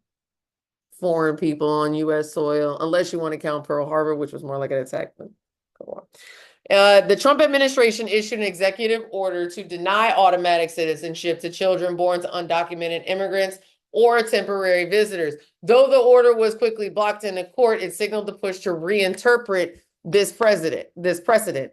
So who is included? Children who are born to U.S. undocumented immigrants, children born in the U.S. to parents on temporary visas like students and tourists, and children born in the U.S. to lawful permanent residents or citizens. Who is not included? Children of foreign diplomats because they're not under U.S. jurisdiction, children of enemy forces occupying U.S. territory during wartime, and originally some Native Americans, again, though it was changed in 1924. So here's the issue. A number of legal challenges followed his executive order. Those, I already did this, I copied that over. What it means. Lower courts, especially federal district courts, would no longer be able to block federal policies nationwide. So let's say that the Supreme Court comes back, they've taken up this case, May 15th comes, they hear oral arguments. When they render an opinion on the nationwide injunctions, they side with Donald Trump. These are the consequences. Injunctions would likely only apply to the specific plaintiffs or parties in a given case, possibly within that court's jurisdiction. Like if it was in Wisconsin, only Wisconsin. In Massachusetts, it would only be within Massachusetts. It suggests that the president has a broader authority to implement policy without fearing any kind of swift nationwide obstruction from lower court. Impact. This would drastically reduce the ability of a single judge to halt controversial federal policies across the United States. It could slow down challenges to the policies that advocates argue are unconstitutional, discriminatory, or harmful. Things like the DACA stuff, things like this one, the birthright citizenship. It's how you go about doing it. It's what's been killing him, right? It's what's been stopping him is these lower courts. It's been putting the pause. So this is a case, again, the arguments will be on May 15th, and I'll let y'all know and give an update because that's right before my graduation is 2 days later. But all things depending, I might end up doing that on that afternoon because it'll be in the morning time and doing like a live screen share of that if C-SPAN will let me do it. It might not let me upload it, so it might have to only be live if it'll let me play it through the share screen.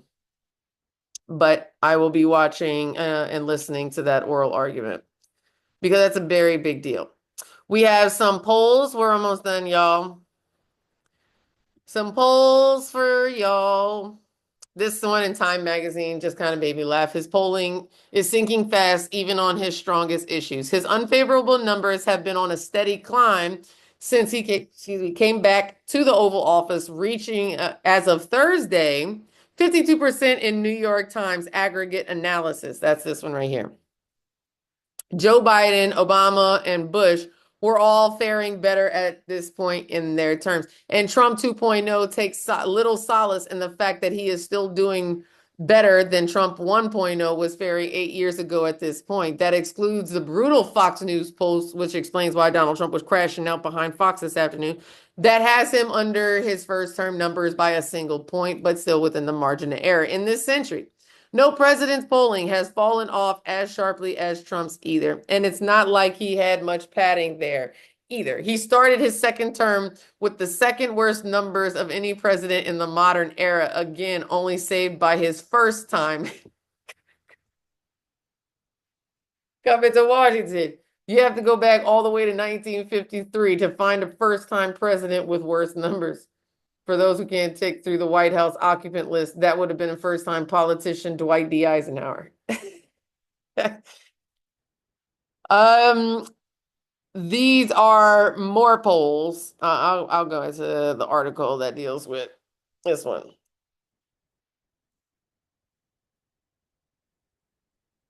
It hasn't been declining among Republicans, though. Not that much, not significantly. Where the numbers, the disapproval numbers are coming from is independents. Which is crazy if you think about it, because when everybody was like, oh, they stole the election, is it possible? Is it possible that these groups of independents, because the polls are reflecting, that's where the numbers are coming from. It's not coming from Republicans, not like that. Not in the polls that we looked at last month. It's not looking, because I did the poll numbers around this time just last month. And he's gone down, but we're only going like 1%, 2%, but it's not coming from Republicans. It's not coming from inside the house, like everybody was saying on my page. 1 week after President Trump took office, about half of Americans approved of the job he was doing, and about 40% disapproved. Now his approval rating has sunk to around 45%. 45% and more than half of the country disapproves of his performance. And here is compared with past presidents in their first 100 days. I'll zoom in so you can. It's typical for new presidents to experience a meaningful decline in support in the first few months of their presidencies. Trump's approval rating has been dropping slightly quicker than his recent predecessors, but the pace of the decline is also not unprecedented. Interesting. I'm looking at these.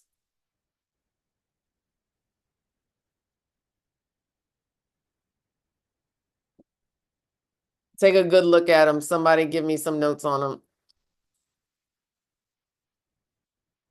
And by notes, I mean thoughts. Did you see anything? Second term. Oh, let me go down here. I'm gonna put them all at, well, he's at 95. So to be fair, I'll put them all at 95. Oh, Mm, mhm. I mean, what you do notice, what do you notice about all of them as far as their trends?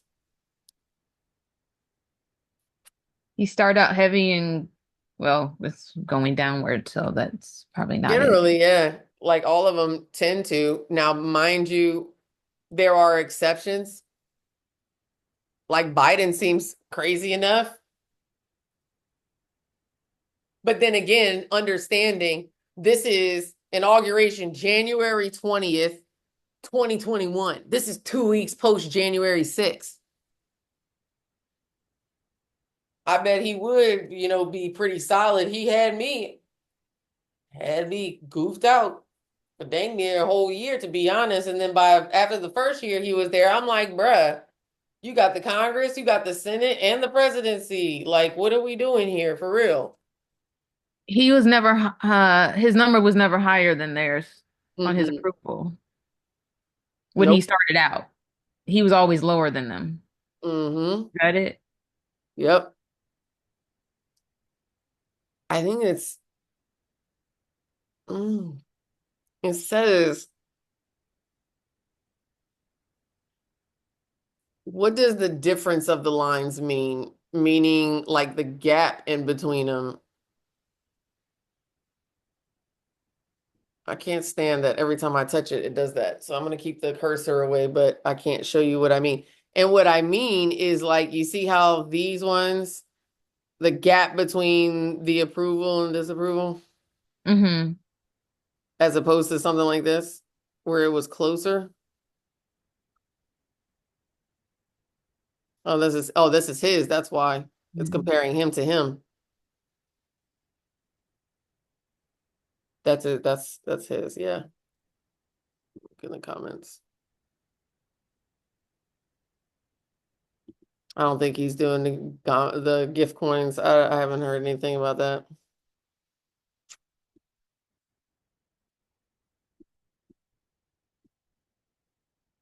Closing all these tabs is driving me crazy. Yeah. And that's why I shared it. It is not uncommon for polls to show a fairly broad range of support on an issue. Results can vary because of inherent challenges of polling. Surveys can only be expected to be accurate within a couple of percentage points, or because polls were conducted using different methods and at different times. One of the reasons an average of a poll can be so useful is to balance out the differences and make it easier to look at change over time. That's what the give or take, plus or minus margin of error goes into and factors into. These are all the different polls. This is a good resource for you guys to know, to see all the different polls you would like to go to. The other one I have is the Pew Research. It's the views of Congress, goes into Congress, and then this is about Elon. This is the one I want to show y'all. Where is it? Elon Musk has become an increasingly polarizing figure. In the same survey question asked at different times, here are the percent of respondents who describe their feelings towards Elon Musk. That's crazy. Mr. Musk's drop in popularity has come almost entirely from the Democrats and independent voters, while his ratings have improved among Republicans. Now, he's still giving out checks. He was just giving out checks a month ago. There's at least one area that has elicited broad objection: efforts to access and consolidate data from agencies such as the Social Security Administration and the IRS. Nearly 2/3 of Americans expressed some concern when asked about the access of Mr. Musk's team to data. Look at that, 63%. That's insane. They've got to listen to these elections.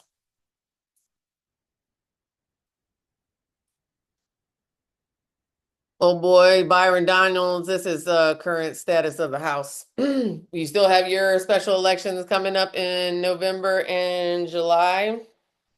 You had more Democrats go out to El Salvador.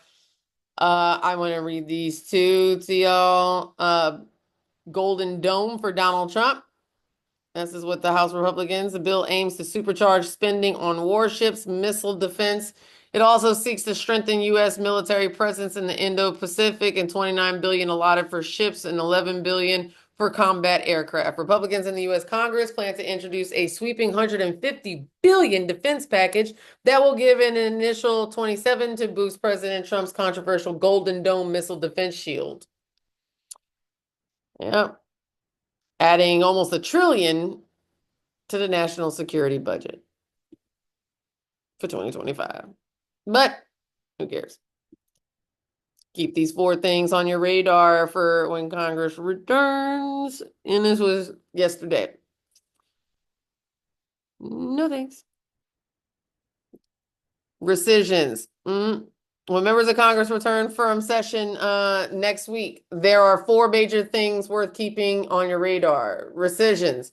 Congress expects to get President Donald Trump's list of suggested cuts from current spendings sometime this week. We are told by a source familiar. These are known as rescissions and could be up to $9 billion in spending. These differ from traditional cuts considered by Congress, whereby lawmakers usually vote on the next year's spending. Here, Trump is expected to propose cuts to current spending, including possibly eliminating funding for the broadcasting, that's PBS and all that, which could affect 1,500 local public media stations like NPR and PBS.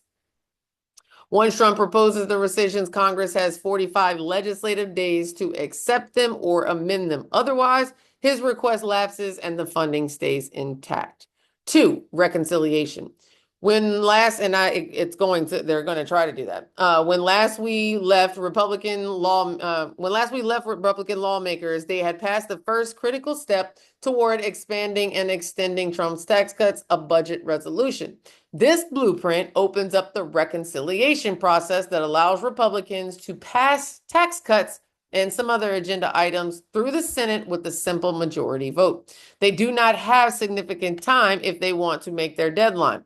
The budget resolution sets a May 9th deadline for committees to write the tax cut portions of the next larger bill. Doing this will not be easy. The budget resolution left most of the hard questions unanswered. Among them, how much spending must be cut and where those cuts come from? How much should the debt ceiling increase? Which tax cuts should be added for whom and how long? The future of Medicaid. As part of the reconciliation process, Republicans will have to grapple with how and whether they want to significantly cut or reform Medicaid. The reconciliation instructions to the House make it mathematically impossible for that chamber to meet its goals without cutting back on funding for Medicaid. But to make things more complex, the instructions to the Senate are far more loose. In other words, the chambers will have to negotiate this part of the Trump's big, beautiful bill. Expect a potentially sharp fight among Republicans over priorities. That article is also good. Who relies on it again? Nomination holds. There is one thing that may be overlooked right now. One by one, a handful of Democratic senators have begun using a Senate procedure placing holds to slow down or block specific Trump nominations, either individually or in large groups. At the minimum, a hold means that a nominee cannot be fast-tracked and approved, may significantly be slowed down. It can de facto prevent a vote on a nominee altogether, depending on circumstances.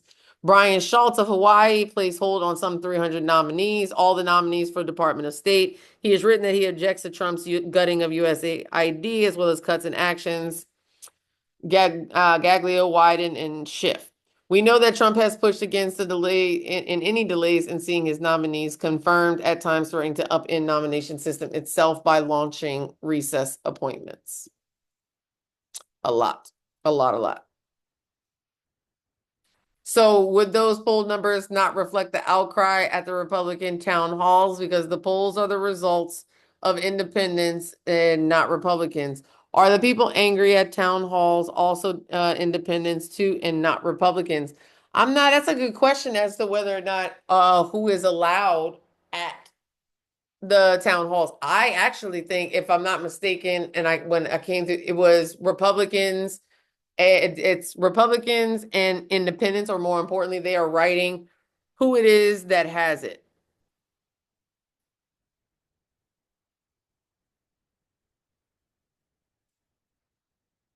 I'm sorry, y'all. I'm getting a text message. Um, somebody was doing my announcements and then it fell through, and then I had somebody else do it and they're texting me about it. Blah, blah, blah, blah, blah. So what was the polls? I, honest to God, and y'all know I've never fully relied on the polls, because you have to ask yourself who are the people that are responding to them. And I'm gonna be completely honest, there's a significant majority. I'm gonna say this, and I'm gonna say it on here because I've told him on the phone, you're never going to tell me that you don't support him anymore. I have a brother that is a Trump supporter, and there's varies on the spectrum. I have some brothers who are supporters, and I don't talk, I can't talk to them at all. I can't have any kind of conversation. And then there's some that I actually have varying conversations. I just know my limits. Like I know I can only go so far with one of them. Another one I can actually kind of go far, because he's just not like confrontational like that. But this one right here, well, neither one of them, honestly. All three of them, fuck it. None of them, if they were touched, right? They're the first person on the poll, on the phone. Hell yeah, Trump 2024, 2028, all that. They are the first ones. If at any point in juncture in time in their life, they switched, meaning they got touched, they lost their Medicaid, something like that, it's not, they would quit in silence and take it to the grave. Sam, you hear me? Before ever admitting that shit out loud. Especially the one on the, like, we will probably never speak again for the rest of my life, to be completely honest, because he will take that to the grave before admitting that it's down bad or he's done anything wrong. Where the other ones, if you can, then common sense, like they'll be like, all right, okay, well, and I'll be like, all right, okay, okay. That makes sense. Like, everybody is against wasteful spending. Duh. Everybody wants to secure the border. Duh. Like, what are we even talking about here? Like, you get to feel crazy because what happened? It happened just the other day. Oh, it was on the Kilmar Abrego Garcia thing. I went off on Caleb, a dude who has followed me in Louisiana, and I called him a piece of shit, because you are a piece of shit. Because you assume that because I'm against this, like the Kilmar Abrego Garcia, and obviously Trump, the unconstitutional, illegal stuff. The thing goes, how did it get started? He mentioned it was on the Abrego Garcia post, and he's like, but then he mentioned Obama being the deporter in chief, and that folks didn't say anything about that, and yada yada yada or whatever. You won the distraction and deflection bullshit. Wild. Two, we're talking about this right now, and we're having this conversation, and you're referencing Obama. Two. Three, just because we're talking about this and I'm standing in opposition to this administration's actions, it is very telling that your first go-to is to bring up another administration's actions, and then B, to also assume, that's 3B, right? To 3B, assume that by bringing that up, you got some kind of gotcha moment because a bitch was against, denial of habeas corpus and due process there too. Like, because it is true that Obama had the folks in Gitmo and was denying them due process, like putting them in and locking them away. They could have been terrorists, could not have been. Who knows? But the question was, you mean to tell me that fucking potential terrorists after 9/11 get due process? And people who came to the United States, yes, illegally, but were granted the authority to stay following the proper procedures with the courts aren't entitled to that. That's crazy. And if you're okay with it, because that's why I wasn't okay with that. Because even though they are not US citizens, they're under your jurisdiction. You went and picked them up. You suspect them of being some kind of terrorist or some kind of enemy of the state, national security, and all that. Okay, cool. So if you have them within your custody, you should be liable for them. You decided to go get them. They're entitled to the due process. That's what separates us, supposed to be. I genuinely just think that it's just exposing all of this, to be completely honest. It's bringing all the gaps, all the real truths really up to the surface. But I felt that that video or that article was really good on keeping things out. Dick Durbin stepping down after 4 decades in Congress. Deuces, he's number 2 in the Senate. 2 fingers up. You cock him to the side. Peace. You should have did that 4 years ago. I was just about to say the same thing. Thank you. You about 4 years. Well, 6 years, obviously, because you only run every 6 in the Senate. But this should have been your last one, but you should have locked that up. Like, you got 40 years up in here. If you got 40 years, that means you got elected in 80. You can't even run until you're 30. That means you're at least 70. So if you're at least 70, this puts you being born in the 50s. You're too fucking old. I'm sorry. You're too old for that, sir. Like, you have been around to have seen the Cold War and Red Scare and all this, like, seen some stuff in order to be like, let's lock this up, put a bow on it, pass it down to the next generation, and then ride out. That's what should have happened in 2026, in my honest opinion. So, Democrats say that they're going to force the Senate floor vote on the Trump tariffs, fighting back. And Schumer even came back. He's like, or is it Schiff? Or came back and like, or Schumer, yeah. Glad we didn't hold out on the bill. Schumer says Democrats will force a Senate vote. The harder fight, and the one in which Schumer has no control, is in the House, where a majority of lawmakers would have to approve the resolution for it to become binding. Democrats plan to force a vote in the U.S. Senate next week to reverse recent tariffs imposed by Trump on imports from other countries. Schumer told reporters that he thinks Democrats can secure the 4 Republican votes necessary for the resolution to pass. The issue is if it goes into the House, where a majority of lawmakers would have to approve the resolution for it to become binding. The Republican leaders in the House, including Stefanik from North Country, has made clear that they don't plan to stand in the way of Trump's tariffs. Let them burn. That's what it is. This right here, y'all, I actually came across, and I thought it was a joke. But I've actually come across a video of somebody saying China, their government has been trolling the United States behind the tariffs and stuff like that. Which, if I had the time and the bandwidth, which is on my list of shit to do, um, I would go look into what Chinese media has been, because trust Russia state media, Chinese media, and things like that. What they're actually saying, because China to sanction, this is South China Morning Post. China to sanction U.S. Congress members and others over Hong Kong issues. China will apply tit-for-tat sanctions on U.S. Congress members, officials, and heads of non-governmental organizations that Beijing deems to have acted. I thought it was fake.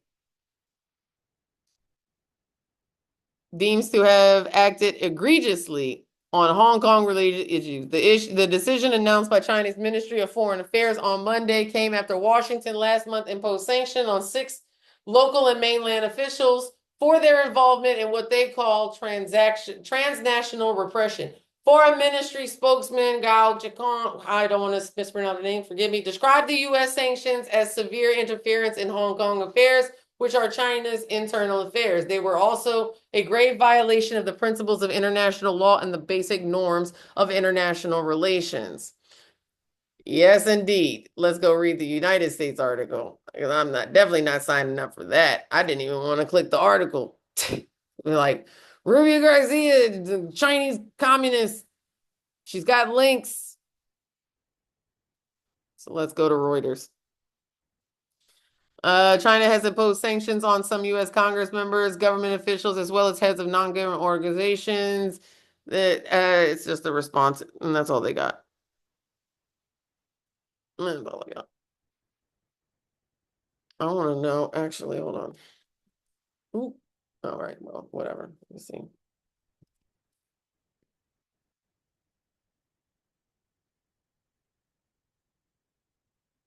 European Parliament and final stage talks. This is funny. I'm trying to find who they are. All right, I'll go back to it. I'll write it down. Because we're almost done. We've been on here for 2 hours. Here are headlines. You got Sarah Huckabee Sanders. What happened to my screen? Where'd y'all go? There we go. You got Sarah Huckabee Sanders. You had tornadoes go through Arkansas, and Trump denied FEMA. So they get no federal aid. Hurricane season is literally a month away at this point in time. 6 weeks, 6, 7 weeks. What's going to happen? You know what's really crazy is, these Republican, especially these Republican states that are broke. Because it's the Democrat states that have all the money and the revenue, you know what I mean? And it's going into that pot. But what's going to happen? I don't know. Everybody here needs to go ID, log in. Yeah. China warns countries against making trade deals that are counterproductive against them. The Justice Department grant cuts valued at $811 million. Oh, White House assesses ways to persuade women to have more children. Full-on Handmaid's vibe. Elon Musk plans to scale back at Doge. Y'all know he was on his way out either way because he can only be an employee for 130 days anyways, right? So it's not like is what it is. He could step down and then come right back. More importantly, he said he's still going to be there. Exclusive, we already talked about that. Supreme Court leans towards parents who object to LGBTQ books in the schools. Trump shifted on tariffs after bondholders. This is actually a good article because it talks about how Trump has bonds, and also understand Marjorie Taylor Greene, how we talked about last week. I found it interesting how Marjorie Taylor Greene, she bought stocks, but she bought more bonds from my memory. And then that day, Trump has it, but that day, remember how we said, and we talked about how all these other people and everybody else all over, everybody was dumping their bonds that day? And the goal of when the stocks are down in the short term, the goal would be to push people to get bonds because bonds are in the longer term. And then we could talk about interest rates and doing all that. And first they were saying he's going to fire the dude for the interest rates, and now Powell, and now he's not going to fire Powell. So there's going back and forth on that. But we shall see. I just found it interesting that he had bonds. She was buying bonds and they were taking hits. And then when they were taking hits, it didn't go the way he planned. That's when the tariffs got lifted. That's basically the article kind of dives into that. The next, let's see, we talked about the accreditations. What comes next for Trump's beautiful bill? We talked about the reconciliation that does more. Next AOC, young Democrats are aiming to topple incumbents inside their own party. He was a teenager when his frustration with President Trump pushed him to get involved in politics. Today, he's finally old enough to run for Congress. Upset at how his own Democratic Party has responded to Trump, he's decided to do just that. Manley is a 26-year-old substitute history teacher based in Fort Lauderdale, Florida. He's never held elected office, but has spent years organizing with local and national progressive groups. He's grown tired of watching Democrats, in his view, fail to be aggressive enough in their response to Trump. So in February, he's launched a primary campaign. If we don't put up a fight, what are we even doing? I'm not gonna lie, y'all. That's reassuring. That's reassuring. And that's why I put it on there. That's reassuring. I don't know about the next AOC because I'm pretty sure that I came first. No, no disrespect, but well, I wasn't never elected, but I existed first. You know what I mean? But I want to emulate her. I ain't gonna be mad at it at all. Not bad at all. Boy, I'm telling you what. And if they sent me, if they send me, it's fucking on. It'd be fucking on. I gotta be completely real though. I just there's a piece of me that's like, this shit seems so annoying. Like just annoying on a daily basis. Like I wonder what memes. Look at how petty I am just on a regular basis, and I'm not even working with these people daily, right? Like that's wild. Yeah, this seems worse than corporate America politics. So Yeah, like I was doing that. I did that whole rant last week where I was like, kind of, well, I think I did it on a live, and I was just like, let me go off on this little rant because it's just like politics. I remember a period of time like we wanted to save the planet, free fucking Willie, and nobody gave a fuck about politics. It was only interesting when Bill Clinton was getting his dick sucked in the Oval Office. I'm sorry, in the closet attached to the Oval Office. I didn't like, nobody was paying attention. Nobody cared. It wasn't entertaining. And that's what okay, so we elected the reality star as president of the United States, and it's become a show. Like, for real. Like a real, for real show. Oh, but we here now, y'all. We here now. Here's some folks to follow. I want to get y'all's opinion on this. This is her page. She doesn't have that many followers. She did this little podcast and this is the video that I saw, so I was going to share this with you. This dude, I've come across a lot of his videos. He has a master's in political science from Columbia, and he does he has a very distinctive sound, and there's nothing wrong with his sound. Just like, I have a very distinctive voice. Like when people see me out in public, it's 90% of the time they will stare at me, but they will never talk to me. They won't talk to me. They'll stare. They'll be looking at me and eyeing me. And I only know because I'm aware of my surroundings, and I be side eyeing them, and I be forgetting that sometimes people be recognizing me because I be looking at you like, what the you looking at, and giving them the side eye like this. The fuck? Like that. And then I speak, and whenever I speak, it's the voice. So he has a very distinctive voice. But I want to get y'all's opinion on her and what she has to say. Example of how little our government officials know about what's happening in private equity. Just a really fun example.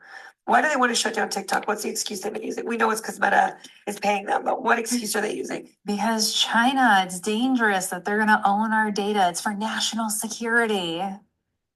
All of the politicians have kids in private school for their safety, not because they're elitist. It's for their safety. They're in some of the most elite private schools in the United States, in every state in the United States. Do you know who acquired the largest collection of private school, like super elite private schools in the United States? Who? It sounds Italian. Primavera Private Equity. Do you know who they're owned by? Who? The Chinese Communist Party is literally in control of the most elite prep schools in the United States and the curriculum being taught to our politicians' children. If the fear was that they were getting access to like our data, or more importantly, like one of the other things was controlling what our children see, because their version of the app is different than our version of the app. So that tracks. It would be tracking. I'm playing with a computer, getting Zoom set up. It's me. It's all good. it's tracking, you know what I mean? That uh, there would be influence within education, but it would be crazy. Private schools, there's an issue just and you're getting into a charter school voucher system, and things like that. People who get vouchers, A, don't really need them. And B, when we're talking about, you're talking about tax dollars going to parents to send their children to private schools, but parents pay tax dollars too to send their kids to private schools. Well, parents pay tax dollars, and their kids, they could choose to send their kids to private schools, or for free they can send their kids to public schools, correct? The issue comes in is if you, oh shit, people are texting me, they gotta stop. In public schools, this is, if y'all remember, some of my first videos after I went viral initially, and I kept talking, the first videos that I talked about where I was like going off on education is talking about history and talking about social studies and talking about my classroom, talking about the fact I was teaching 200 kids with double the amount of class periods, where my ELA and math counterparts were teaching half the amount of students with half the amount of classes, meaning I had 200 kids in 6 periods and they had 100 kids and 100 kids in 3 class periods a day. So when we're looking at that, and that was me in science. So me in science had where ELA and math would have 1 period, me in science would switch halfway through if we had like the 7th graders or the 8th grade, and the 7th and 8th grade would switch. So I taught both 7th and 8th grade every single day, 6 periods. That being said, that was because of No Child Left Behind 2001, where states implement state standardized testing, like the LEAP testing. My daughter started her testing today. My son had his 2 weeks ago. They have state standardized testing, and the reason being, hey, I saw you. Hey, they had state standardized testing. That's what was the reason? Why did we need state standardized testing? Anybody know? What's the correlation? Funding? Isn't it like the money that they give or something, the better? Exactly. If we want to make sure that you're teaching kids, right? So we're going to implement tests, never mind the billions of dollars that those industries make on the testing and stuff like that. But we want to make sure that these teachers are actually teaching, and never mind it's an assault on the teachers' unions and the teachers themselves. We want to make sure that the teachers are actually teaching. The question there, okay, those private kids, are they going to pay tax, or are they going to take tests? Because if the reason for the test was because we were paying taxes for the test, like we wanted to make sure that our taxes are being used, so we have to test. Why should the parents of private school kids get the money from the taxes, but they have no accountability? Even though they have more resources. Tracking?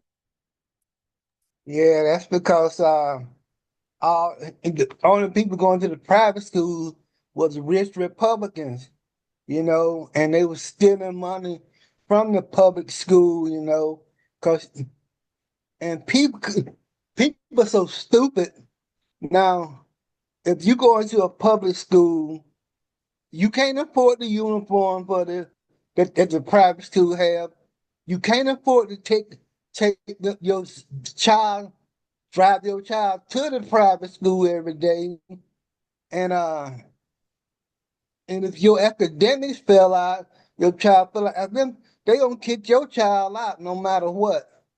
But then you spent your money at the private school that would have went to the public school, Mm-hmm. So you just screwed up the whole system, and until they tell people if you get money from the public school to go to private school and you get kicked out, that's on you. You know, we ain't putting no more money in the public school to educate you. You just ain't gonna be in school. I mean, that's just way, I don't, and I'm obviously of a different mind about even the whole charter school system and the savings accounts and vouchers and all that, obviously. And in particular with the charter schools everywhere else over the country, it's a lottery system. They have a charter school and then everybody wants to get into that charter school. But in New Orleans, you ain't got no other choice. Like every school is wrapped up in amidst these 80 something charter networks that, well, 80 something schools, and I think there's like 30 something charter networks. And all of the schools are wrapped up underneath these charter networks. And so imagine Orleans, we have a school board, just like New Orleans is broken up into pieces. You got your school board representatives for the district. They supervise the land of basically, I look at them in the easy way. They are the landlords of the schools within their district, because they don't oversee any of the schools. They have absolutely no direct control in the operating of the schools whatsoever. The charter networks. So let's say I am in District A and I have 5 charter networks.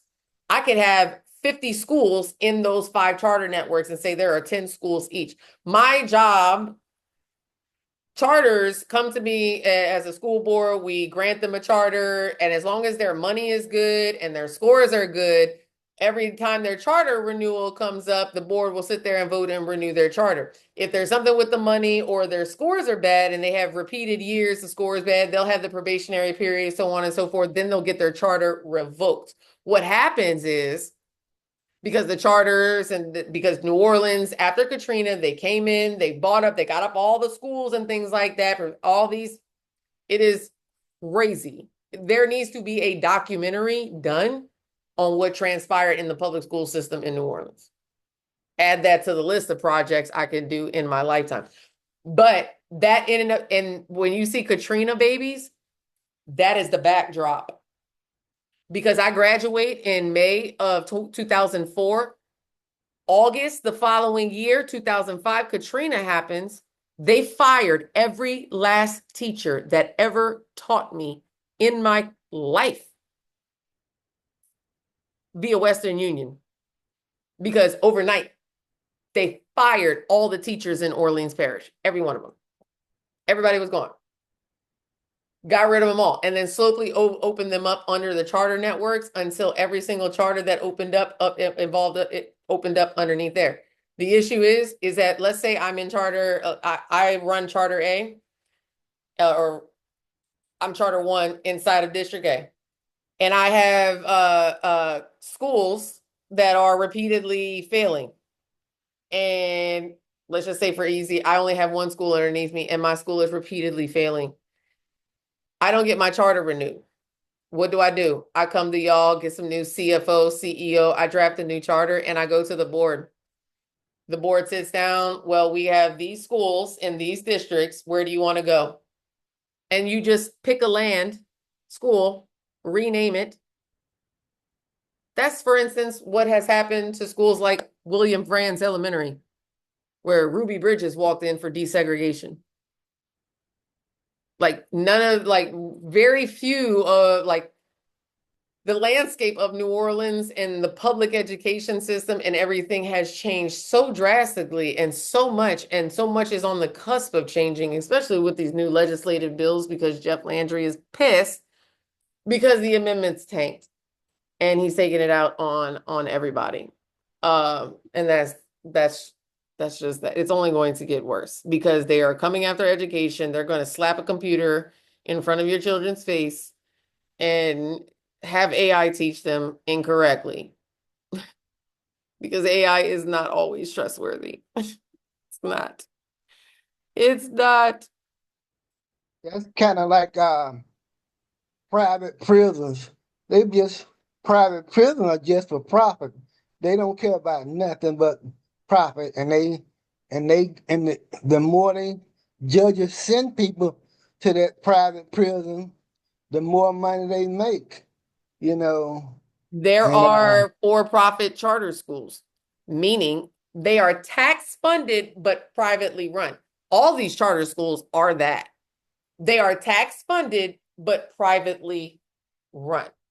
So the charters, everybody there will sit there and pay into their taxes, their property taxes and all that. It is tax funded, but a board like Walmart, CFO, CEOs, a board runs the charter for all of the schools within their network. You and I can get together and draft the charter, and if we have enough money or the connections with the school board, we can get a school. Because that's what it is. And they're just landlords of the land.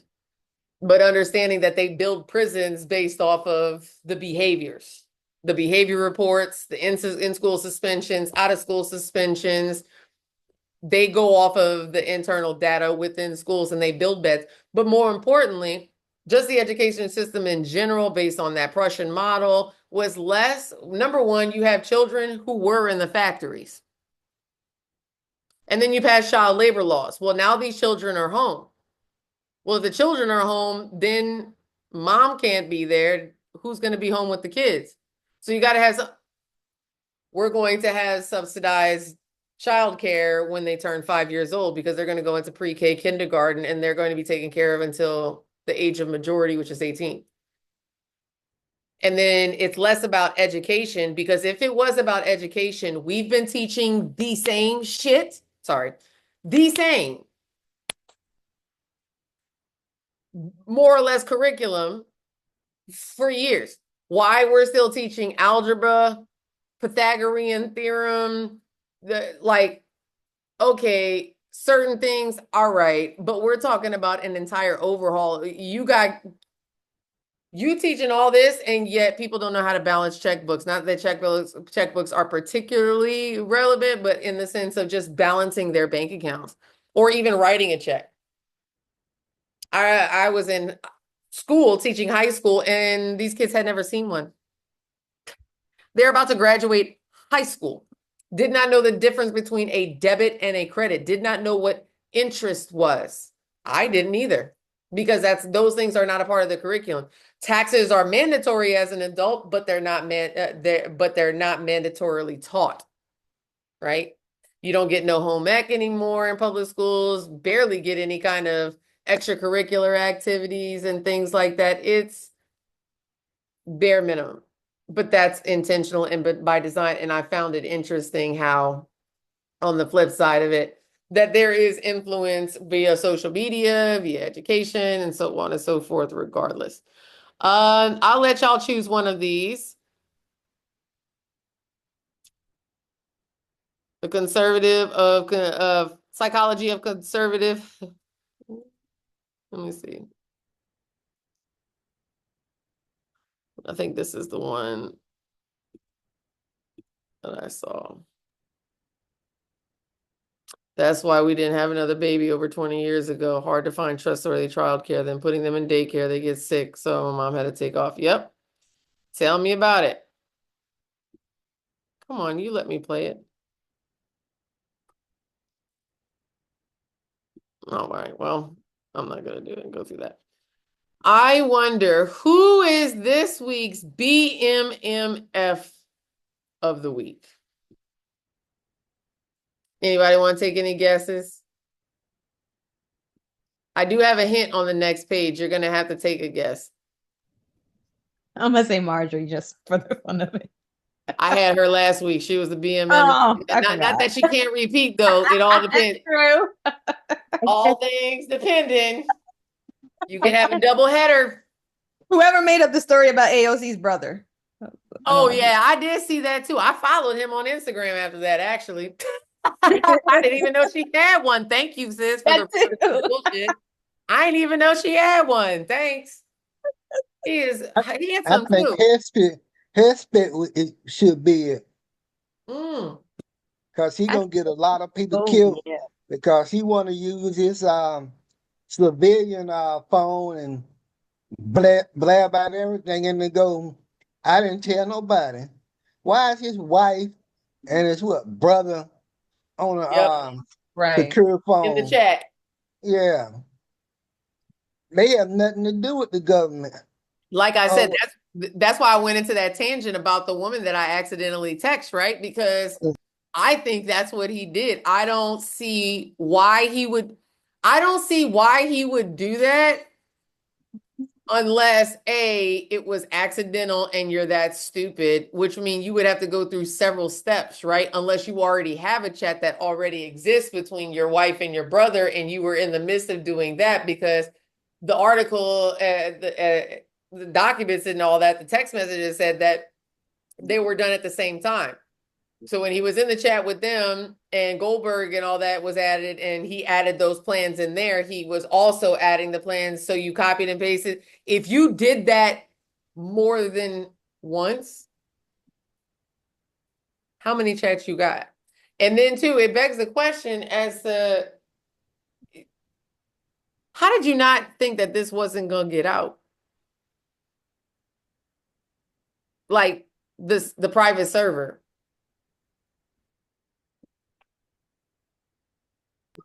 They just want to have the leakers. That's all they want to say, and that's all they repeat. But yet, when they went after Hillary for months and months, 8 Years. hours. My God, they On still the go after Congress. her. And she lost damn near 10 years ago, bro. You right.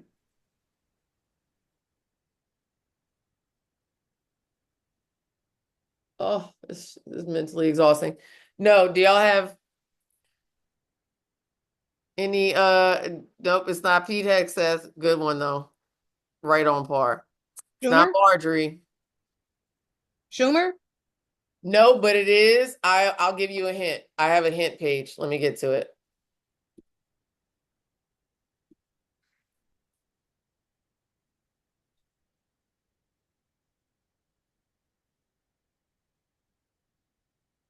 Which cabinet official got jacked? They're up there. Don't cheat either. Christy Nome. Mm-hmm. She went off in that town hall or something, right? Nope. Oh no. No, it was her, Christy Nome, but she put her bag down. She Oh. she is Homeland Security. She is our head of home. This is the lady that shot her dog, right? She's the one who ran for president and published a memoir where she took her dog, who like the pointer dog, who had demonstrated the aggressive behaviors, and she took it outside and shot it. And then in the same day, she shot a goat because it was mean and nasty, I think she said, if I'm not mistaken. She's our cabinet member for the Department of Homeland Security, and she got jacked. Chrissy Nome's She personal didn't shoot no belongings were dog. stolen from a restaurant in Washington, D.C. Two sources familiar with the incident, including a law enforcement source, told CNN that Nome was eating dinner in downtown D.C. on Sunday night when someone stole her bag and left the restaurant. According to CNN, the thief took Nome's driver's license, medication, apartment keys, passport, Department of Homeland Security access badge, makeup bag, blank checks, and about $3,000 in cash. CNN said the Secret Service reviewed the video footage of the incident, which showed that an unknown white man wearing a medical bag stole her bag from the restaurant. The report noted that the Secret Service has launched an investigation into the incident. She shot a puppy, not a dog, a puppy. A puppy? Was it a puppy? Yeah, It was like 13 a months. puppy. So yeah, that's our Homeland Defense Secretary. Or Homeland Security, sorry. Yep, she sure did. That's Homeland Security for you. And then I added the Supreme Court up here because the live broadcasting will be from here. And I also added the archives here as well as the White House on here. So this is just the compilation page of all of the different trackers, so you don't have to go click. If you want the articles, remember you have to go through and actually click on the articles themselves. But it'll take you to all the different articles by just clicking on them, and you should be good. And if I'm not mistaken, that should be it. Although I thought that I had the list on here, econ blackouts. I thought about mass defaults. Like, since he wants to sit here, and what's so funny, didn't I say last week, just as like a crazy tinfoil hat moment, wouldn't it be crazy if there was just like mass defaults? Like everybody came together and when it came down to loans, everybody just stopped paying them. Car loans, mortgages, student loans, personal loans. I had that, it was just a random thought. What would that look like? It may yet happen, but all I want you to know is that, and Trump always saying that he making progress with these tariffs and stuff, and people calling him and negotiate with him. You know he lying. He ain't talking to nobody. And China always embarrassed him, and so do Putin. Say they ain't talk to him, but he always talking about, oh, they talking to me, they calling me left and right, and they trying to work out a compromise or something. Then they get on the phone and say, hey, no, we didn't. We ain't talk to him. You know, every time he open his mouth, he can't help but lie, 'cause he want to be like the big dog in the group. So he gonna try to put himself in the big light and say, look at me, I got them all on the run. Yep. And two, otherwise Peter should have gone. Peter should have gone after her, a puppy and a goat. Anyone else would be facing charges for animal cruelty. I don't know what their response was to all of that, but you're absolutely right, and I think that that's the Democratic response. I think that you're gonna see what's up come midterms, and I am out of the business of trying to predict the future, because I was wrong in November.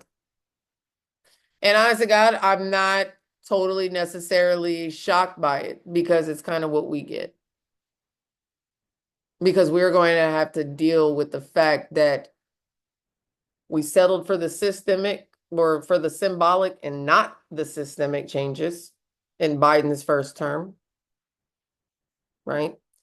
Going to have to sit and reckon with the fact we did all that, right? To appease this slow creep and crawl into fascism, but along the way, we stopped and picked up its best friend, genocide. It just wasn't here. We were just paying for it. And it never said, going to be completely honest, and I've never made any qualms about this. It frustrates me to be like, you get put in a position where you have to defend things, or you feel like you have to defend things rather, that you really don't. Like when you get into the arguments of comparing this person's imperfections with this person's imperfections, like the lesser of the two evils decisions. I understood the independence and the gravity of the election is really what swayed me, but I was never really comfortable because of everything, because of the Democratic support for Gaza. And it was the fear of him that got me to still go that way. But it's why I was like, if it doesn't, it's what we deserve, to be honest. Because Biden and them would have never been giving billions of dollars and over hand over fist repeatedly like that, had we not demonstrated to them by midterms that we were passive, that we exerted, we got it all out of our system in 2020, going into 2021, we done, it got real and real fast. You know what I mean? And I think that and I had this thought earlier today, I do have fleeting moments where I'm like, have we already hit that point of no return and we just don't know it yet? My daughter's reading Orwell, the 1984, and we're having conversations and things like that. Have we already hit this point? And it's like everything's gone before you know it, you know what I mean? But it goes in and it fleets because you can't sit and dwell in those thoughts for too long. Because the reality is it's not gone yet. And if it ain't fatal, it ain't final. So is what it is. For myself,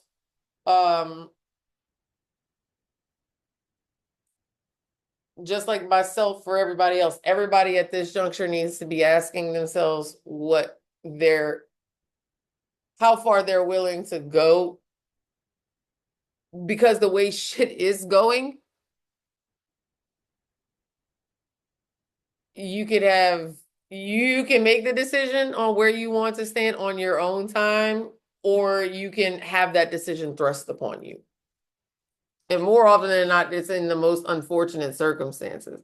But everybody's gonna have to pick a side on this because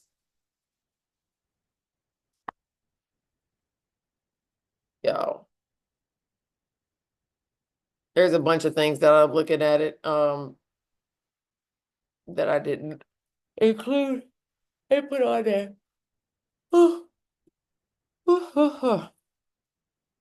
Only announcement I have is that we do not have class next week because I have finals. I will not, my last final, as y'all know, I think I mentioned, is May 5th. It's the anniversary of my rest at the Hard Rock. After May 5th, I will be here at your leash on Thursday, on May 8th, and that is when I will drink that Crown Apple. I will probably drink the rest of it, to be completely honest and transparent. I'm going to guzzle it, to be completely honest. But yeah, I'm excited. It doesn't seem like it because I'm fighting the anxiety of looking at all these coder articles that y'all can't see because here, but I'm looking at that and I'm like,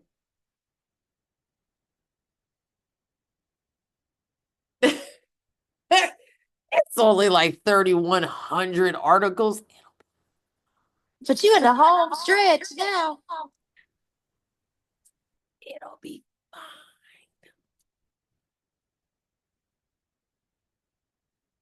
And that's it. That's all I have. So I'll do that in order to cut it. I wanna do, where is it?